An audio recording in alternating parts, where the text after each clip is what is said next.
Hello everyone, ಈ ಒಂದು video ಯಾರೆಲ್ಲ ಪಾಲಿಟೆಕ್ನಿಕ್ ಲೆಕ್ಚರರ್ ನೋಟಿಫಿಕೇಶನ್ ಹಾಗೂ ಅಸಿಸ್ಟೆಂಟ್ ಪ್ರೊಫೆಸರ್ ನೋಟಿಫಿಕೇಶನ್ಗಾಗಿ ವೇಟ್ ಮಾಡ್ತಿದ್ರೆ ಅವ್ರಿಗೆ ಯೂಸ್ಫುಲ್ ಆಗುವಂಥ ಒಂದು ವಿಡಿಯೋ ಆಗಿರುತ್ತೆ.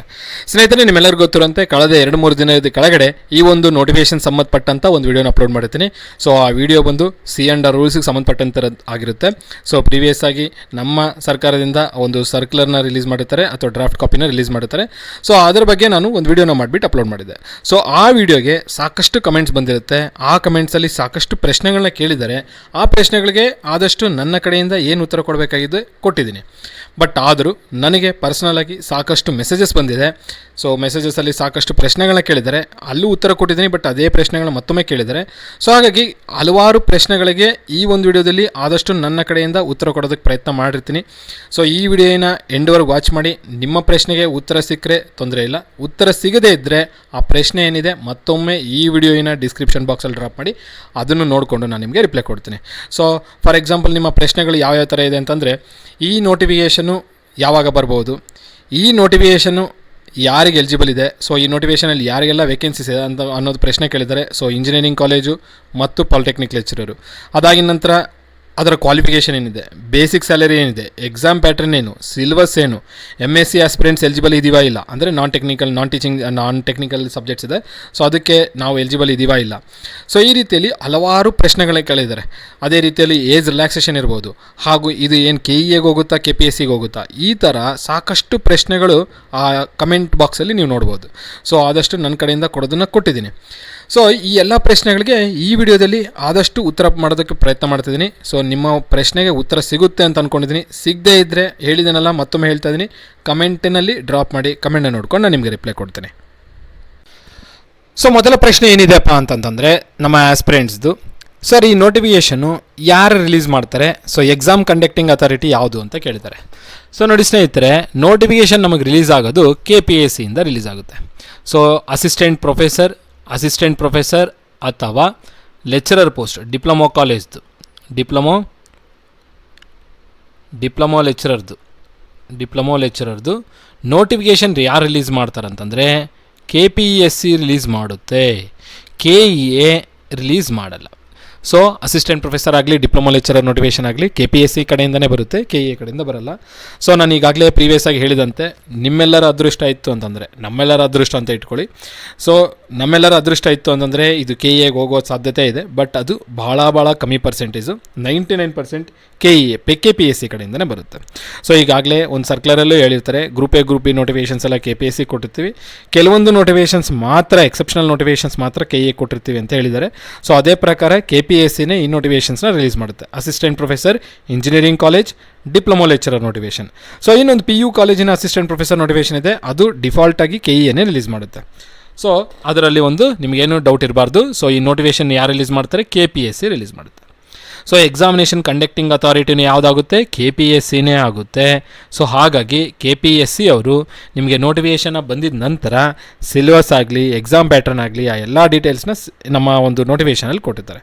ಸೊ ಈ ಡೌಟು ನಿಮಗಿರಬಾರ್ದು. ಸೊ ಎಕ್ಸಾಮಿನೇಷನ್ ಕಂಡಕ್ಟಿಂಗ್ ಅಥಾರಿಟಿ ಯಾವುದಾಗಿರುತ್ತೆ, KPSC ಆಗಿರುತ್ತೆ. ನೆಕ್ಸ್ಟು, ಈ ನೋಟಿಫಿಕೇಷನ್ ಯಾವಾಗ ಬರುತ್ತೆ ಸರ್ ಅಂತ ಕೇಳ್ತಾ ಇದ್ದೀರಾ. ಸೊ ನೋಡಿ, ನೋಟಿಫಿಕೇಷನ್ ನಿಮಗೆ ಜೂಲೈಯಿಂದ ಸ್ಟಾರ್ಟ್ ಆಗಬೇಕು, ಜೂಲೈಯಲ್ಲಿ ಬರಬೇಕು. ಬಟ್ ಜೂಲೈಯಲ್ಲಿ ಬರಲ್ಲ, 99% ನೋಟಿಫಿಕೇಷನ್ ಬರೋಲ್ಲ ಜುಲೈಯಲ್ಲಿ. ನಿಮಗೇನಾದರೂ ಬಂದರೆ ಆಗಸ್ಟ್ ಎಂಡಲ್ಲಿ ಬರಬೇಕು, August end. In case August ಎಂಡೂ ಬರಲಿಲ್ಲ ಅಂತಂದರೆ ಫಿಕ್ಸ್ ಆಗಿ ಅಕ್ಟೋಬರ್ ಅಥವಾ ಡಿಸೆಂಬರ್ ಎಂಡಿಗೆ ಈ ನೋಟಿಫಿಕೇಷನ್ 100% ರಿಲೀಸ್ ಆಗಿರುತ್ತೆ. ಸೊ ಯಾವುದೇ ಥರದ ಡೌಟ್ ಇಲ್ಲ, ಡಿಸೆಂಬರ್ ಎಂಡ್ ಅಥವಾ ಅಕ್ಟೋಬರ್ ಎಂಡ್ ಒಳಗಡೆ, ಅಕ್ಟೋಬರಿಂದ ಡಿಸೆಂಬರ್ ಎಂಡ್ ಒಳಗಡೆ 100% ಈ ನೋಟಿಫಿಕೇಷನ್ ರಿಲೀಸ್ ಆಗಿರುತ್ತೆ. ಸೊ ಜೂಲೈಯಲ್ಲಿ ರಿಲೀಸ್ ಆಗಿಲ್ಲ ಅಂದರೆ ಆಗಸ್ಟ್ ಎಂಡ್ವರೆಗೆ ವೆಯ್ಟ್ ಮಾಡಿ, ಆಗಸ್ಟಲ್ಲೂ ರಿಲೀಸ್ ಆಗಿಲ್ಲ ಅಂದರೆ ಅಕ್ಟೋಬರ್ ಡಿಸೆಂಬರ್ ಒಳಗಡೆ ರಿಲೀಸ್ ಆಗುತ್ತೆ. ಹಾಗಿದ್ದಾಗ ಎಕ್ಸಾಮ್ ಯಾವಾಗ ಕಂಡಕ್ಟ್ ಮಾಡ್ಬೋದು ಸರ್ ಅಂತಂದರೆ, KPSC ಕಂಡಕ್ಟ್ ಮಾಡ್ತಿರೋ ಕಾರಣದಿಂದ ಸೊ ನೋಟಿಫಿಕೇಷನ್ ಬಂದಿದ್ದ ನಂತರ 1 ತಿಂಗಳು ಅಪ್ಲಿಕೇಶನ್ ಹಾಕೋದಕ್ಕೆ ಕೊಡ್ತಾರೆ, ಪ್ಲಸ್ 2 ಮಂತ್ಸು ನಿಮಗೆ ಏನು ಮಾಡೋದಕ್ಕೆ ಕೊಡ್ತಾರೆ, ಪ್ರಿಪರೇಷನ್ಗೆ ಪ್ಲಸ್ 2 ಮಂತ್ಸು. ಸೊ ಇಲ್ಲಿಗೆ ನಿಮಗೆ ತ್ರೀ ಮಂತ್ಸ್ ಆಯಿತು.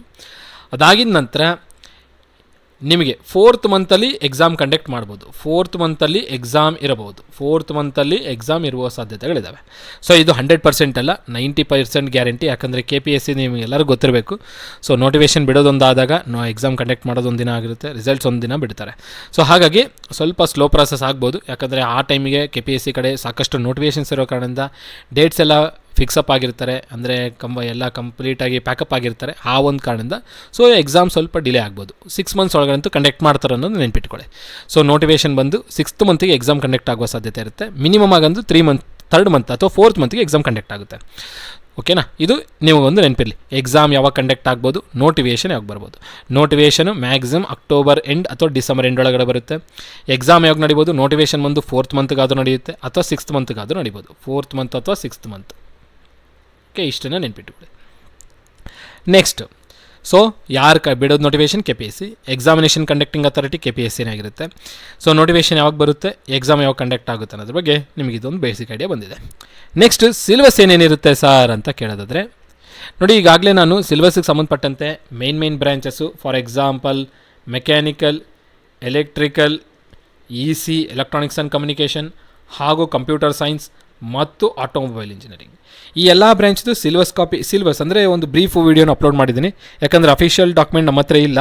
2014ನಲ್ಲಿ ಎಕ್ಸಾಮ್ ನಡೆದಿರೋವಂಥದ್ದು, 12 ವರ್ಷದ ಕೆಳಗಡೆ. ಆ ಒಂದು ಕಾರಣದಿಂದ ಅಫಿಷಿಯಲ್ ಸಿಲೆಬಸ್ಗಾಗಿ ಅಫಿಷಿಯಲ್ ನೋಟಿಫಿಕೇಷನ್ ಬಂದಾಗಲೇ ಗೊತ್ತಾಗುತ್ತೆ. ಯಾಕಂದರೆ ಹಳೆಯ ಸಿಲೆಬಸ್ನ ಇಟ್ಕೊಂಡು ನಾನು ನಿಮ್ಗೆ ಹೇಳೋದ್ರಿಂದ ಲಾಸ್ ಆಗುತ್ತೆ ನಿಮಗೆ. ಸೊ ಯಾಕಂದರೆ ಹಲವಾರು ಟಾಪಿಕ್ಸ್ನ ರಿಮೂವ್ ಮಾಡೋ ಸಾಧ್ಯತೆ ಇದೆ, ಹಲವಾರು ಸಬ್ಜೆಕ್ಟ್ಸ್ ರಿಮೂವ್ ಮಾಡೋ ಸಾಧ್ಯತೆ ಇದೆ. ಆ ಒಂದು ಕಾರಣದಿಂದ ಹೊಸದಾಗಿ ನೋಟಿಫಿಕೇಷನ್ ಬಂದಾಗ ಹೊಸದಾಗಿ ಸಿಲೆಬಸ್ ಕಾಪಿ ಬಿಡ್ತಾರೆ. ಆ ಸಿಲೆಬಸ್ ಪ್ರಕಾರ ನೀವು ನೋಡ್ಕೊಂಡು ಪ್ರಿಪೇರ್ ಆಗೋದು ಉತ್ತಮ. ಬಟ್ ಆದರೂ ಈಗ ಸದ್ಯಕ್ಕೆ ಏನು ನೋಡ್ಬೇಕು ಸರ್ ಅಂತ ನೋಡಿದಾಗ, ನಾನು ಈಗಾಗಲೇ ನನ್ನ ಒಂದು ಯೂಟ್ಯೂಬ್ ಚಾನಲಲ್ಲಿ ಪ್ಲೇಲಿಸ್ಟಲ್ಲಿ ಸರ್ಚ್ ಮಾಡಿದ್ರೆ ಮೆಕ್ಯಾನಿಕಲ್, ಎಲೆಕ್ಟ್ರಿಕಲ್, EC, CS, ಆಟೋಮೊಬೈಲ್ದು ಪ್ರತಿ ಬ್ರಾಂಚ್ದು ಇಂಡಿವಿಜುವಲ್ ವೀಡಿಯೋ ಮಾಡಿ ಅಪ್ಲೋಡ್ ಮಾಡಿದ್ದೀನಿ. ಸೊ ಆ ವಿಡಿಯೋದಲ್ಲಿ ನಿಮ್ಗೆ ಏನು ಇನ್ಫಾರ್ಮೇಷನ್ ಸಿಗುತ್ತೆ ಅಂದರೆ ಬ್ರೀಫ್ ಏನು ಯಾವ್ಯಾವ ಸಬ್ಜೆಕ್ಟ್ಸ್ ಇರ್ಬೋದು ಅನ್ನೋ ಒಂದು ಬ್ರೀಫ್ ವಿಡಿಯೋ ಮಾಡಿದ್ದೀನಿ. ಸೊ ಆ ಸಬ್ಜೆಕ್ಟ್ಸ್ ನಿಮ್ಗೆ ಎಂಥ ಸಬ್ಜೆಕ್ಟ್ಸ್ ಮೆನ್ಷನ್ ಮಾಡಿದ್ದಾರೆ ಅಂದರೆ, ಯಾವುದೇ ಎಕ್ಸಾಮ್ ಕಂಡಕ್ಟ್ ಮಾಡಲಿ, ಇವತ್ತಾಗಿರ್ಬೋದು, ನಾಳೆ ಆಗಿರ್ಬೋದು, ಇನ್ನು 5 ವರ್ಷ ಆದಮೇಲೆ ಆದರೂ ಆಗಿರ್ಬೋದು, ಸೊ ಆ ಸಬ್ಜೆಕ್ಟ್ಸ್ನ ನಿಮಗೆ ಕನ್ಸಿಡರ್ ಮಾಡ್ತಾರೆ. ಸೊ ಅಂಥ ಸಬ್ಜೆಕ್ಟ್ಸ್ನ ನಾನು ಕನ್ಸಿಡರ್ ಮಾಡಿದ್ದೀನಿ ಇಲ್ಲಿ. ಸೊ ಆ ಒಂದು ವಿಡಿಯೋನ ನೋಡಿ ಅದರೊಳಗಡೆ ಯಾವ ಸಬ್ಜೆಕ್ಟ್ಸ್ ಇದೆ ಆ ಸಬ್ಜೆಕ್ಟ್ಸ್ನ ಪ್ರಿಪೇರ್ ಆಗ್ತಾ ಬನ್ನಿ. ಈಗ ಓಕೆ, ಅಫಿಷಿಯಲ್ ಡಾಕ್ಯುಮೆಂಟ್ ಬಂದಾಗ ನಾನು ಅಫಿಷಿಯಲ್ ಸಿಲೆಬಸ್ ಏನಿದೆ ಅದು ನಿಮಗೆ ತಿಳಿಸ್ಕೊಡ್ತೀನಿ. ಸೊ ಸಿಲೆಬಸ್ ಬಗ್ಗೆ ಬಂದರೆ ನನ್ನ ಯೂಟ್ಯೂಬ್ ಚಾನಲಲ್ಲಿ ಪ್ಲೇಲಿಸ್ಟಲ್ಲಿ ಪ್ರತಿ ಬ್ರಾಂಚ್ದು ಸಿಲೆಬಸ್ ಕಾಪಿ ಇದೆ. ಅಂದರೆ ಒಂದು ಬ್ರೀಫ್ ವಿಡಿಯೋ ಅಪ್ಲೋಡ್ ಮಾಡಿದ್ದೀನಿ, ಯಾವ್ಯಾವ ಸಬ್ಜೆಕ್ಟ್ಸ್ ಬರುತ್ತೆ, ಎಕ್ಸ್ಪೆಕ್ಟೆಡ್ ಸಬ್ಜೆಕ್ಟ್ಸ್ ಅಂತೇಳಿ. ಸೊ ಆ ಸಬ್ಜೆಕ್ಟ್ಸ್ನ ನೋಡಿಕೊಂಡು ಆ ಸಬ್ಜೆಕ್ಟ್ಸ್ ವೈಸು ನೀವು ಪ್ರಿಪೇರ್ ಆಗ್ತಾ ಬರ್ಬೋದು. ನೆಕ್ಸ್ಟ್, ಸಿಲೆಬಸ್ ಬಗ್ಗೆ ಗೊತ್ತಾಯಿತು. ಈಗ ಎಕ್ಸಾಮ್ ಪ್ಯಾಟ್ರನ್ ಬಗ್ಗೆ ನೋಡೋಣ. ಎಕ್ಸಾಮ್ ಪ್ಯಾಟ್ರನ್, ಸೊ ನಮಗೆ ಇಲ್ಲಿ ನೋಟಿಫಿಕೇಷನ್ಸ್ 2 ಇರೋದು, ಟೆಕ್ನಿಕಲ್ ನೋಟಿಫಿಕೇಷನ್ಸ್. ಒಂದು ಅಸಿಸ್ಟೆಂಟ್ ಪ್ರೊಫೆಸರ್ ಇಂಜಿನಿಯರಿಂಗ್ ಕಾಲೇಜ್ದು, ಡಿಪ್ಲೊಮಾ ಕಾಲೇಜಲ್ಲಿ ಡಿಪ್ಲೊಮಾ ಲೆಕ್ಚರರ್, ಪಾಲಿಟೆಕ್ನಿಕ್ ಲೆಕ್ಚರರ್ ಅಂತ ಅನ್ಬೋದು. ಸೊ ಎರಡಕ್ಕೂ ಏನು ಎಕ್ಸಾಮಿನೇಷನ್ ಪ್ಯಾಟರ್ನ್ ಚೇಂಜ್ ಆಗುತ್ತಾ ಸರ್ ಅಂದರೆ, ನೋ, ಯಾವುದೇ ಕಾರಣಕ್ಕೆ ಎಕ್ಸಾಮಿನೇಷನ್ ಪ್ಯಾಟರ್ನ್ ಏನು ಚೇಂಜ್ ಆಗಲ್ಲ. Examination pattern remain same.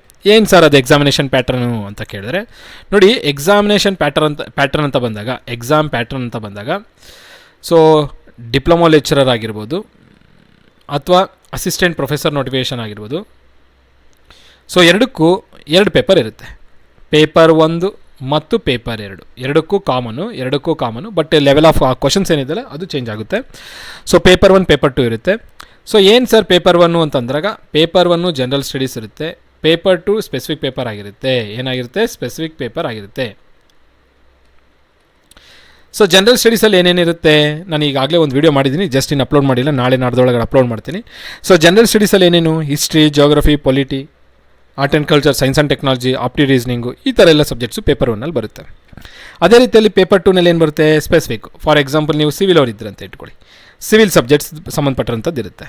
ಅದೇ EEE ಅವರಾಗಿದ್ರಂತ ಇಟ್ಕೊಳ್ಳಿ, EEE ಸಬ್ಜೆಕ್ಟ್ ಸಂಬಂಧಪಟ್ಟಂಥ ಒಂದು ಪೇಪರ್ ಆಗಿರುತ್ತೆ. EC ಆಗಿದ್ದರೆ EC ಸಬ್ಜೆಕ್ಟ್ಸು, ಮೆಕ್ಯಾನಿಕಲ್ ಆಗಿದ್ದರೆ ಮೆಕ್ಯಾನಿಕಲು. ಈ ರೀತಿಯಲ್ಲಿ ನಿಮ್ಮ ಬ್ರ್ಯಾಂಚಿನ ಸಬ್ಜೆಕ್ಟ್ಸ್ ಸಂಬಂಧಪಟ್ಟಂಥ ಪೇಪರು ಸ್ಪೆಸಿಫಿಕ್ ಪೇಪರ್. ಯಾವುದು? ಇದು ಪೇಪರ್ 2. ಸೊ ಮಾರ್ಕ್ಸ್ ಎಷ್ಟಿರುತ್ತೆ ಸರ್ ಅಂತ ನೋಡೋದಾದರೆ, ನೋಡಿ, ಮಾರ್ಕ್ಸು 2 ಪೇಪರ್ಗೆ, ಅದು ಡಿಪ್ಲೊಮೋನ ಆಗಿರ್ಬೋದು ಅಥವಾ ಇಂಜಿನಿಯರಿಂಗ್ ಕಾಲೇಜ್ ಪ್ರೊಫೆಸರ್ದನ ಆಗಿರ್ಬೋದು, ಎರಡಕ್ಕೂ ಅಷ್ಟೇ. Each paper same. ಏನನ್ನು, ಪೇಪರ್ 1 ನಿಮಗೆ 300 ಮಾರ್ಕ್ಸ್ ಇರುತ್ತೆ, ಪೇಪರ್ 2 300 ಮಾರ್ಕ್ಸ್ ಇರುತ್ತೆ. 100 ಕ್ವಶನ್ಸು, 100 ಕ್ವಶನ್ಸ್ ಇಲ್ಲಿನೂ 100 ಕ್ವಶನ್ಸೇ ಇರುತ್ತೆ. ಅದಾಗಿ ನಂತರ ನೆಗೆಟಿವ್ ಮಾರ್ಕಿಂಗ್ ಇರುತ್ತಾ ಇಲ್ಲ ಅಂತಂದರೆ ನೆಗೆಟಿವ್ ಮಾರ್ಕಿಂಗ್ ಇರುತ್ತೆ. ಎಷ್ಟು? 1/4 ಇರುತ್ತೆ. ಎರಡಕ್ಕೂ ಸೇಮ್ 1/4.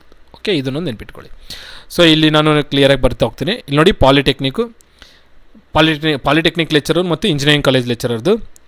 ಸೊ ಎಕ್ಸಾಮ್ ಪ್ಯಾಟರ್ನ್ ಅಂತ ನೀವು ಮಾತಾಡಿದಾಗ exam pattern remain same. Exam pattern same, ಎರಡಕ್ಕೂ ಸೇಮ್ ಇರುತ್ತೆ. ಏನೇನು? Paper 1 and paper 2.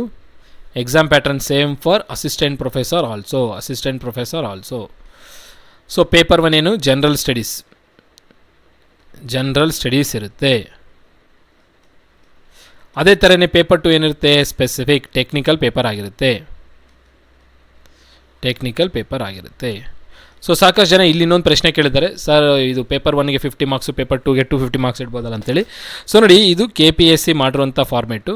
So paper 1ಗೆ 300 marks ಇರುತ್ತೆ, ಪೇಪರ್ 2ಗೂ 300 ಮಾರ್ಕ್ಸು. 300 ಮಾರ್ಕ್ಸ್ ಇದು, ಕ್ವಶನ್ಸ್ ಅಲ್ಲ, 300 ಮಾರ್ಕ್ಸು. ಕ್ವಶನ್ಸ್ ಎಷ್ಟು ಸರ್ ಅಂತ ನೋಡ್ಕೊಳ್ಳೋದಾದರೆ, ಕ್ವಶನ್ಸು 100 ಕ್ವಶನ್ಸ್ ಇರುತ್ತೆ. ಸೊ ಇಲ್ಲಿಗೆ ನಿಮ್ಗೆ ಏನು ಅರ್ಥ ಮಾಡ್ಕೊಳ್ಬೇಕು, each question carries 3 marks. 100 questions ಇರುತ್ತೆ. ನೆಗೆಟಿವ್ ಮಾರ್ಕಿಂಗ್ ಇರುತ್ತಾ ಇಲ್ಲ ಅಂತಂದರೆ ನೆಗೆಟಿವ್ ಮಾರ್ಕಿಂಗ್ ಇರುತ್ತೆ. ಎಷ್ಟು? 1/4 ಇರುತ್ತೆ. ಎಷ್ಟಿರುತ್ತೆ? 1/4 ನೆಗೆಟಿವ್ ಮಾರ್ಕಿಂಗ್ ಇರುತ್ತೆ. ಸೊ ಟೈಮ್ ಲಿಮಿಟ್ ಎಷ್ಟು ಸರ್ ಅಂತ ಕೇಳಿದ್ರೆ, ಟೈಮ್ ಲಿಮಿಟ್ ಇದಕ್ಕೆ 120 ಮಿನಿಟ್ಸ್ ಕೊಡ್ಬೋದು, ಎರಡನೇದಕ್ಕೆ 90 ನಿಮಿಷ ಕೊಡ್ಬೋದು. ಯಾಕಂದರೆ ಸ್ಪೆಸಿಫಿಕ್ ಪೇಪರ್ಗೆ ಅಷ್ಟೇ ಕೊಡ್ತಾರೆ. ಸೊ ನೋಡೋಣ, ಎಕ್ಸಾಮ್ ಮೈನ್ ಫಾರ್ಮೇಟ್ ಬಂದಾಗ ಗೊತ್ತಾಗುತ್ತೆ. ಸೊ ಪ್ರೆಸೆಂಟಾಗಿ ಪ್ರೀವಿಯಸ್ಸಾಗಿ ಕೊಟ್ಟಿರುವಂಥ ಡ್ರಾಫ್ಟ್ ಕಾಪಿ ಪ್ರಕಾರ ಇದು ಎಕ್ಸಾಮ್ ಪ್ಯಾಟರ್ನ್ ಆಗಿರುತ್ತೆ. Paper 1 300 marks, paper 2 300 marks, paper 1 general studies, paper 2 technical paper. Negative ಇದೆಯಾ? ಇದೆ. ಎಷ್ಟು ಕ್ವಶನ್ಸ್ ಇರುತ್ತೆ? 100 ಕ್ವಶನ್ ಇರುತ್ತೆ. ಟೈಮ್ ಲಿಮಿಟ್ ಎಷ್ಟು? ಇದು ನಿಮಗೆ ಒಂದು ಐಡಿಯಾ ಇರಬೇಕು. ಸೊ ಇಲ್ಲಿ ಯಾವುದರ ಈಕ್ವಲೆಂಟ್ ಆಗಿರುತ್ತೆ ಅಂತಂದರೆ, ಇದು ಡಿಪ್ಲೊಮಾ ಕಾಲೇಜ್ ಲೆಕ್ಚರರ್ ಪೋಸ್ಟ್ ಅಂತಂದಾಗ ಇಂಜಿನಿಯರಿಂಗ್ ಕ್ವಾಲಿಫಿಕೇಷನ್ ಆಗಿರೋ ಕಾರಣದ ಇಂಜಿನಿಯರಿಂಗ್ ಲೆವೆಲ್ ಇರುತ್ತೆ. ಸೊ ಅಸಿಸ್ಟೆಂಟ್ ಇಂಜಿನಿಯರ್ ಯಾರೆಲ್ಲ ಪ್ರಿಪೇರ್ ಆಗಿದ್ದಾರೆ, ಅಸಿಸ್ಟೆಂಟ್ ಇಂಜಿನಿಯರಿಗೆ ಪ್ರಿಪೇರ್ ಆಗಿರ್ತಾರೆ. ಸೊ ಆ ಲೆವೆಲ್ ಕ್ವಶನ್ ಪೇಪರ್ ಇದು. ನೆಕ್ಸ್ಟ್ ಅದೇ ಪಾಲಿಟೆಕ್ನಿಕ್ ಲೆಕ್ಚರರಲ್ಲಿ ಇಂಜಿನಿಯರಿಂಗ್ ಲೆಕ್ಚರರು, ಪಾಲಿಟೆಕ್ನಿಕ್ ಲೆಕ್ಚರರ್ ಮತ್ತು ಅಸಿಸ್ಟೆಂಟ್ ಪ್ರೊಫೆಸರ್ ಎರಡಕ್ಕೂ ಒಂದೇ ಆಗಿರುತ್ತೆ. ಸೊ ಇದೊಂದು ಬಿಟ್ಕೊಳ್ಳಿ, ಇದನ್ನು ಕ್ವಾಲಿಫಿಕೇಷನಲ್ಲಿ ನಾನು ಹೇಳ್ತೀನಿ. ಸೊ ಅಸಿಸ್ಟೆಂಟ್ ಪ್ರೊಫೆಸರ್ಗೂ ಸೇಮ್ ಫಾರ್ಮೆಟು, ಬಟ್ ಲೆವೆಲ್ ಏನಾಗಿರುತ್ತೆ ಅಂದರೆ ಅಲ್ಲಿ MTech ಲೆವೆಲ್ ಆಗಿರುತ್ತೆ. ಏನು? MTech ಲೆವೆಲ್ ಇರುತ್ತೆ, ಅಂದರೆ PGCET ಲೆವೆಲ್ ಇರುತ್ತೆ. ಇದೊಂದು ನೆನಪಿರಲಿ. ಓಕೆ. ಸೊ ಯಾವ ಎಕ್ಸಾಮಿನೇಷನ್ ಎರಡಕ್ಕೂ ಫಾರ್ಮೆಟ್ ಒಂದೇ, ಬಟ್ ಕ್ವಶನ್ ಲೆವೆಲ್ ಏನಿದೆಯಲ್ಲ ಅದು ವೇರಿಯೇಷನ್ ಆಗುತ್ತೆ. ಯಾವುದಕ್ಕೆ? ಅಸಿಸ್ಟೆಂಟ್ ಪ್ರೊಫೆಸರ್ಗೆ ಇಂಜಿನಿಯರಿಂಗ್ MTech ಲೆವೆಲು, ಇನ್ನು ಪಾಲಿಟೆಕ್ನಿಕ್ ಲೆಕ್ಚರಲ್ಲಿ ಇಂಜಿನಿಯರಿಂಗ್ ಲೆವೆಲ್. ಓಕೆ, ಇದೊಂದು ನೆನಪಿರಲಿ. ನೆಕ್ಸ್ಟ್ ಅದಾಗಿ ನಂತರ ಭಾಳಷ್ಟು ಜನ ಡಿಸ್ಕ್ರಿಪ್ಟಿವ್ ಇರುತ್ತೆ ಅಸಿಸ್ಟೆಂಟ್ ಪ್ರೊಫೆಸರ್ ಅಂತ ಕೇಳಿದರೆ, ಅಸಿಸ್ಟೆಂಟ್ ಪ್ರೊಫೆಸರ್ಗೆ ಡಿಸ್ಕ್ರಿಪ್ಟಿವ್ ಏನಿರಲ್ಲ, MCQ ಫಾರ್ಮೇಟೇ ಇರುತ್ತೆ. ಪೇಪರ್ 1 ಪೇಪರ್ 2 ಸೇಮ್, ಇವಾಗ ಏನು ಪಾಲಿಟೆಕ್ನಿಕ್ ಲೆಕ್ಚರರ್ಗೆ ಅದೇ ಫಾರ್ಮೇಟ್ ಇರುತ್ತೆ. ಈಗ ಈ ಮೈನ್ ಕ್ವಶನ್ ಏನಪ್ಪ ಅಂತಂದರೆ, ನಿಮಗೆ ಎಕ್ಸಾಮ್ ಪ್ಯಾಟರ್ನ್ ಬಗ್ಗೆ ಗೊತ್ತಾಯಿತು ಅಂತ ಅಂದ್ಕೊಂಡಿದ್ದೀನಿ, ಒಂದು ಐಡಿಯಾ ಸಿಕ್ಕಿದೆ. ಈಗ ನೆಕ್ಸ್ಟ್ ಇನ್ನೊಂದು ಪ್ರಶ್ನೆ ಏನಂದರೆ, ಬೇಸಿಕ್ ಸ್ಯಾಲರಿ ಬಗ್ಗೆ ಭಾಳಷ್ಟು ಜನ ಕೇಳಿದ್ರೆ. ಸೊ ಇಲ್ಲಿ ನೋಡಿ, ಬೇಸಿಕ್ ಸ್ಯಾಲರಿ ಅಂತ ಬಂದಾಗ ಇಲ್ಲಿ ಕನ್ಫ್ಯೂಷನ್ ಆಗಬಾರ್ದು, ಇದನ್ನು ಒಂದು ನಿಮಗೆ ಕ್ಲಿಯರಾಗಿ ತೊಗೊಳ್ಳಿ. ಸೊ ನನಗೆ ಪಾಲಿಟೆಕ್ನಿಕ್ ಲೆಕ್ಚರರು ಮತ್ತು ಅಸಿಸ್ಟೆಂಟ್ ಪ್ರೊಫೆಸರು. ಸೊ ಇಲ್ಲಿ ಲೆವೆಲ್ ಚೇಂಜ್ ಆಗುತ್ತೆ. ಬೇಸಿಕ್ ಪೇದು ಏನಿದೆಯಲ್ಲ ಅದು ಲೆವೆಲ್ ಬೇರೆ ಬೇರೆ ಬರುತ್ತೆ. ಸೊ ಇದು ಲೆವೆಲು 9A ಬರುತ್ತೆ, ಇದು ಲೆವೆಲ್ 10 ಬರುತ್ತೆ. Level 9 level 10. ಏನು ಸರ್ ಇವೆರಡು ವ್ಯತ್ಯಾಸ ಅಂತಂದಾಗ, ಸೊ ನೋಡಿ, polytechnic lecturer assistant professor lecturer ನೋಟಿಫಿಕೇಷನ್ಗೆ ನಿಮಗೆ ಲೆವೆಲ್ 10 ಲೆವೆಲ್ 9 ಕೊಟ್ಟರೆ ಒಂದು ಸ್ವಲ್ಪ ವ್ಯತ್ಯಾಸ ಆಗ್ಬೋದು. ಸೊ ಇಲ್ಲಿ ಅಸಿಸ್ಟೆಂಟ್ ಪ್ರೊಫೆಸರ್ ನೋಟಿಫಿಕೇಷನ್ ಏನಿದೆಯಲ್ಲ ಅದು ಒಂದು ಸ್ವಲ್ಪ C&R ರೂಲ್ಸಲ್ಲಿ ಏನು ಕೊಟ್ಟಿದ್ರು ಪ್ರೀವಿಯಸ್ ಆಗಿ, ಒಂದು ಸಲ C&R ರೂಲ್ಸ್ ನಿಮಗೆ ತೋರಿಸ್ತೀನಿ. ಸೊ ಇಲ್ಲಿ ನೋಡಿ, C&R ರೂಲ್ಸಲ್ಲಿ ನೀವು ನೋಡ್ತಾ ಇರ್ಬೋದು. ಇದು ಈ C&R ರೂಲ್ಸಲ್ಲಿ ಇದು ನೋಡಿ, ಡಿಪ್ಲೊಮಾ ಕಾಲೇಜ್ ಲೆಕ್ಚರರ್ ನೋಟಿಫಿಕೇಷನು ನೋಡಿ, lecturer in engineering subjects polytechnic. So basic pay ಎಷ್ಟು ಕೊಟ್ಟಿದ್ದಾರೆ? 57,700 ರೂಪಾಯಿ. ಸೇಮ್ ಅದೇ ಇಂಜಿನಿಯರಿಂಗ್ ಕಾಲೇಜ್ ಪ್ರೊಫೆಸರ್ಗೂ ಏನು ಮಾಡಿದ್ದಾರೆ? 57,000. ಅಸಿಸ್ಟೆಂಟ್ ಪ್ರೊಫೆಸರು ಇಂಜಿನಿಯರಿಂಗ್ ಕಾಲೇಜಲ್ಲಿ ಹ್ಯುಮ್ಯಾನಿಟೀಸ್ ಆಯ್ತಿದ್ದು, ಇಲ್ಲಿದೆ ನೋಡಿ ಮೇಲ್ಗಡೆ. ಅಸಿಸ್ಟೆಂಟ್ ಪ್ರೊಫೆಸರು ಇಂಜಿನಿಯರಿಂಗ್ ಕಾಲೇಜಸಲ್ಲಿ ಇಲ್ಲೂ ಬೇಸಿಕ್ ಪೇ ಎಷ್ಟಿದೆ? 57,700 ರೂಪಾಯಿನೇ ಇದೆ. ಸೊ ಇಲ್ಲೆಲ್ಲೋ ಒಂದು ಸ್ವಲ್ಪ ಮಿಸ್ಟೇಕ್ ಆಗಿರ್ಬೋದು KPSC ಅವ್ರಿಗೂ ಡ್ರಾಫ್ಟ್ ಮಾಡಿರೋ C&R ರೂಲ್ಸಲ್ಲಿ. ಸೊ ನೋಡೋಣ, ಮುಂದಿನ ದಿನಗಳಲ್ಲಿ ಅಫಿಷಿಯಲ್ ಡಾಕ್ಯುಮೆಂಟ್ ಬಂದಾಗ ಗೊತ್ತಾಗುತ್ತೆ. ಸೊ ನಿಮಗೆ ಪಾಲಿಟೆಕ್ನಿಕ್ ಲೆಕ್ಚರಲ್ಲಿ ಆ್ಯಕ್ಚುಲಾಗಿ ಹೇಳ್ಬೇಕಂದ್ರೆ ಎರಡೂ ಪೇ ಸ್ಕೇಲ್ ಇರ್ತದೆ, ಲೆವೆಲ್ 9 ಮತ್ತು ಲೆವೆಲ್ 10. ಇಲ್ಲಿ ಎರಡೂ ಪೇ ಮಾಡ್ತಾರೆ ಇಲ್ಲಿ ಆ್ಯಕ್ಚುಲಾಗಿ ಪಾಲಿಟೆಕ್ನಿಕ್ ಲೆಕ್ಚರಲ್ಲಿ. ಇಲ್ಲಿ ಸ್ವಲ್ಪ ಕನ್ಫ್ಯೂಷನ್ ಮಾಡ್ಕೊಳ್ಬೇಡಿ. ಇಲ್ಲಿ ನೋಡಿ, ಲೆವೆಲ್ 9 ಮತ್ತು ಲೆವೆಲ್ 10 ಎರಡೂ ಪಾಲಿಟೆಕ್ನಿಕ್ ಲೆಕ್ಚರಲ್ಲಿ ಪೇ ಮಾಡ್ತಾರೆ. ಯಾರಿಗೆ ಪೇ ಮಾಡ್ತಾರೆ ಸರ್ ಅಂತ ನೋಡ್ಕೊಳ್ಳೋದಾದರೆ, ಪಾಲಿಟೆಕ್ನಿಕ್ ಲೆಕ್ಚರರ್ ನೋಟಿಫಿಕೇಷನಲ್ಲಿ. ಸೊ ನಂದು BE ಕಂಪ್ಲೀಟ್ ಆಗಿದೆ ವಿತ್ ಫಸ್ಟ್ ಕ್ಲಾಸ್ ಇದೆ. BE ವಿತ್ ಫಸ್ಟ್ ಕ್ಲಾಸ್ ಇದೆ ಅಂತಂದಾಗ, BE ವಿತ್ ಫಸ್ಟ್ ಕ್ಲಾಸ್ ಅಂದರೆ 60% ಮಾರ್ಕ್ಸ್ ಇದೆ ಅಂತಂದಾಗ ಇವರಿಗೆ ಲೆವೆಲು 9A ಪ್ರಕಾರ ಹೋಗುತ್ತೆ. ಅಂದರೆ 56,100 ರೂಪಾಯಿ. 56,100 ರೂಪಾಯಿ ಬೇಸಿಕ್ ಪೇ ಇರುತ್ತೆ. ಅದೇ ನಂದು BE ವಿತ್ MTech ಆಗಿದೆ ಮತ್ತು ಇವೆರಡರಲ್ಲಿ ಯಾವುದಾದ್ರೂ ಒಂದರಲ್ಲಿ 60% ಇದ್ದರೆ ಸಾಕು. ಇವೆರಡರಲ್ಲಿ ಯಾವುದಾದ್ರೂ ಒಂದರಲ್ಲಿ ಕಂಪಲ್ಸರಿ, ಎರಡರಲ್ಲೂ 60% ಇರಬೇಕಂತಲ್ಲ. BE ಆದರೂ 60% ಇರಬೇಕು, ಅಥವಾ MTech ಆದರೂ 60% ಇರಬೇಕು. ಸೊ ನಂದು BEನೂ ಕಂಪ್ಲೀಟ್ ಆಗಿದೆ, MTech ಕಂಪ್ಲೀಟ್ ಆಗಿದೆ. ಬಟ್ ಎರಡರಲ್ಲೂ 60% ಇದ್ದರೆ ತೊಂದರೆ ಇಲ್ಲ, ಬಟ್ ಎರಡರಲ್ಲೂ ಯಾವುದಾದ್ರೂ ಒಂದರಲ್ಲಿ 60% ಇರಲೇಬೇಕು. ಸೊ ಅಂಥ ಆಸ್ಪಿರೆಂಟ್ಸ್ಗೂ ಪಾಲಿಟೆಕ್ನಿಕ್ ಲೆಕ್ಚರರ್ಗೆ ಎಲಿಜಿಬಲ್ ಇರ್ತೀರಾ. ಇವರಿಗೆ ಲೆವೆಲ್ 10 ಪೇ ಮಾಡ್ತಾರೆ. ಇವ್ರಿಗೇನು ಲೆವೆಲ್ 10. ಏನು ಡಿಫ್ರೆನ್ಸ್ ಆಯ್ತು ಈಗ? ಸೊ ನಾನು B E with M tech ಆಗಿರೋ ಕಾರಣದ ಪೇ ಸ್ಕೇಲ್ ಚೇಂಜ್ ಆಯಿತು, ಲೆವೆಲ್ 10. ನಂದು ಬರೀ ಬಿ ಇ ಕಂಪ್ಲೀಟ್ ಆಗಿದೆ, ಹಾಗಾಗಿ ನಂದು ಪೇ ಸ್ಕೇಲ್ ಏನು ಲೆವೆಲ್ 9. ಸೊ ಇವರಿಗೆ ಬೇಸಿಕ್ ಪೇ ಎಷ್ಟಿರುತ್ತೆ ಇವ್ರಿಗೆ ಆಗಿದ್ದಾಗ? 57,700 ರೂಪಾಯಿ. ಪ್ರೀವಿಯಸ್ ಆಗಿ ನೋಡಿದ್ವಲ್ಲ ಆ ಡಾಕ್ಯುಮೆಂಟ್. ಸೊ ಇಲ್ಲಿ ಆ ಡಾಕ್ಯುಮೆಂಟಲ್ಲಿ ಇನ್ನೂ ಕ್ರಿಸ್ಟಲ್ ಕ್ಲಿಯರ್ ಇನ್ಫಾರ್ಮೇಷನ್ ಕೊಡಬೇಕಾಯಿತು, ಕೊಟ್ಟಿಲ್ಲ. ಸೊ ಪಾಲಿಟೆಕ್ನಿಕ್ ಲೆಕ್ಚರರ್ಗೆ ಬಿ ಇ ಆಗಿದ್ದರೂ ಎಲಿಜಿಬಲ್ ಆಗಿರ್ತಾರೆ, ಬಿ ಇನೂ ಆಗಿದೆ ಎಮ್ ಟೆಕ್ಕು ಆಗಿದೆ, ಅವರೂ ಎಲಿಜಿಬಲ್ ಇರ್ತಾರೆ. ಇದೊಂದು ಕ್ಲಾರಿಟಿ ಇಟ್ಕೊಳ್ಳಿ. ಸೊ ಭಾಳಷ್ಟು ಜನ ಕ್ವಾಲಿಫಿಕೇಷನ್ದು ಭಾಳಷ್ಟು ಡೌಟ್ಸು, ಭಾಳಷ್ಟು ವಿಡಿಯೋ ಏನು ಕಮೆಂಟ್ ಬಾಕ್ಸಲ್ಲಿ ಡ್ರಾಪ್ ಮಾಡಿದ್ದಾರೆ. ಆ ವಿಡಿಯೋನ ನೋಡಿಕೊಂಡು ಮೆಸೇಜಸ್ಸು ಮಾಡಿದ್ದಾರೆ, ಸರ್ ಕನ್ಫ್ಯೂಷನ್ ಇದೆ, ಎಮ್ ಟೆಕ್ ಮ್ಯಾಂಡೇಟರಿನಾ, ಎಮ್ ಟೆಕ್ ಕಂಪಲ್ಸರಿ ಅಂತ ಹೇಳ್ತಿದ್ದಾರೆ ಅಂತೇಳಿ. ಸೊ ಇಲ್ಲೊಂದು ಕಂಪ್ಲೀಟಾಗಿ ಐಡಿಯಾ ಇರಲಿ ನಿಮಗೆ, ಅಥವಾ ಕ್ಲಾರಿಫಿಕೇಷನ್ ಇರಲಿ. ಸೊ ನಂದು ಬಿ ಇ ಕಂಪ್ಲೀಟ್ ಆಗಿದೆ, ನಾನು ಪಾಲಿಟೆಕ್ನಿಕ್ ಲೆಕ್ಚರರ್ಗೆ ಎಲಿಜಿಬಲ್ ಇದ್ದೀನಾ ಅಂತಂದರೆ ಎಲಿಜಿಬಲ್ ಇರ್ತೀರ. ಬಟ್ ಏನಂದರೆ B E with first class ಇರಬೇಕು, ಬಿ ಇ ವಿತ್ 60% ಮಾರ್ಕ್ಸ್ ಇರಬೇಕು. ಅಥವಾ ಇನ್ ಕೇಸ್ ನಂದು ಬಿ ಇನೂ ಆಗಿದೆ, ಎಮ್ ಟೆಕ್ಕು ಕಂಪ್ಲೀಟ್ ಆಗಿದೆ, ಎರಡರಲ್ಲೂ ನಾನು 60% ಇದ್ದೀನಿ, ಅಥವಾ ಎರಡರಲ್ಲೂ 60% ಇದ್ದೀನಿ, ಅಥವಾ ಬಿ ಇನಲ್ಲಿ ಮಾತ್ರ 60 ಇದ್ದೀನಿ, ಎಮ್ ಟೆಕ್ಕಲ್ಲಿ ಇಲ್ಲ ಬಟ್ ಬಿ ಇನಲ್ಲಿ 60 ಇದೆ, ಹಾಗೂ ನಾನು ಎಲಿಜಿಬಲ್ ಸರ್ ಅಂದರೆ ಎಲಿಜಿಬಲ್. ಇಲ್ಲೂ ಎಲಿಜಿಬಲ್ ಇಲ್ಲ, ಇದೂ ಇಲ್ಲ, ಈ ಕೇಸ್ ಇಲ್ಲ. ಇನ್ನೊಂದು ಕೇಸ್ ತೊಗೊಳ್ಳೋಣ. B E plus M tech ಆಗಿದೆ ನಂದು, ನಾನು ಪಾಲಿಟೆಕ್ನಿಕ್ ಲೆಕ್ಚರರ್ಗೆ ಹಾಕಬೇಕಂತಿದ್ದೀನಿ, ಆದರೆ ನಂದು ಬಿ ಇ 60% ಇಲ್ಲ ಬಟ್ ಎಮ್ ಟೆಕ್ಕಲ್ಲಿ 60% ಇದೆ, ನಾನು ಎಲಿಜಿಬಲಾ? ಹೌದು, ನೀವು ಎಲಿಜಿಬಲ್ ಇರ್ತಾರೆ. ಸೊ ಇಲ್ಲಿ ಅರ್ಥ ಮಾಡ್ಕೋಬೇಕಾಗಿದ್ದೇನೆಂದರೆ ಬರೀ ಬಿ ಇದೆ ಅಂದರೆ ಫಸ್ಟ್ ಕ್ಲಾಸ್ ಇರಲೇಬೇಕು. ಬಿ ಇ ಎಮ್ ಟೆಕ್ ಆಗಿದೆ, ನಾನು ಪಾಲಿಟೆಕ್ನಿಕ್ ಲೆಕ್ಚರರ್ ಎಲಿಜಿಬಲ್ ಇದ್ದೀನಿ ಅಂದರೆ ಎಲಿಜಿಬಲ್ ಇದ್ದೀರಾ, ಬಟ್ ಎರಡರಲ್ಲಿ ಯಾವುದಾದ್ರೂ ಒಂದರಲ್ಲಿ 60% ಇರಬೇಕು. ಎರಡರಲ್ಲಿ 60 ಇದ್ದರೆ ಪ್ರಾಬ್ಲಮ್ ಇಲ್ಲ, ಬಟ್ ಎರಡರಲ್ಲಿ ಒಂದರಲ್ಲಾದರೂ ನೀವು 60 ಇರಲೇಬೇಕು. ಓಕೆ, ಸೊ ಇದು ಪಾಲಿಟೆಕ್ನಿಕ್ ಲೆಕ್ಚರರ್ದು ಒಂದು ಐಡಿಯಾ. ಇದೇನು ಪಾಲಿಟೆಕ್ನಿಕ್ ಲೆಕ್ಚರರ್ದು. ಸೊ ಇದು ಇವಾಗ ನಿಮ್ಮ ಕನ್ಫ್ಯೂಷನ್ ಕ್ಲಿಯರ್ ಆಗಿದೆ ಅಂತ ಅಂದ್ಕೊಂಡಿದ್ದೀನಿ. ಸೊ ಬಿ ಇ ಆಗಿದೆ 60%, ಬಿ ಇನೂ ಆಗಿದೆ ಎಮ್ ಟೆಕ್ಕು ಆಗಿದೆ, ಎರಡರಲ್ಲೂ 60 ಇದೆ, ಎಲಿಜಿಬಲ್ ಪಾಲಿಟೆಕ್ನಿಕ್ ಲೆಕ್ಚರರ್ಗೆ. ಸರ್ ಬಿ ಇನೂ ಆಗಿದೆ, ನಂದು ಎಮ್ ಟೆಕ್ಕು ಆಗಿದೆ, ಬಿ ಇನಲ್ಲಿ 60 ಇಲ್ಲ ಬಟ್ ಎಮ್ ಟೆಕ್ಕಲ್ಲಿ ನಂದು 60 ಇದೆ, ಎಲಿಜಿಬಲ್. ಇಲ್ಲಿ ಹೇಳಿದ್ದೀನಲ್ಲ ಇದು.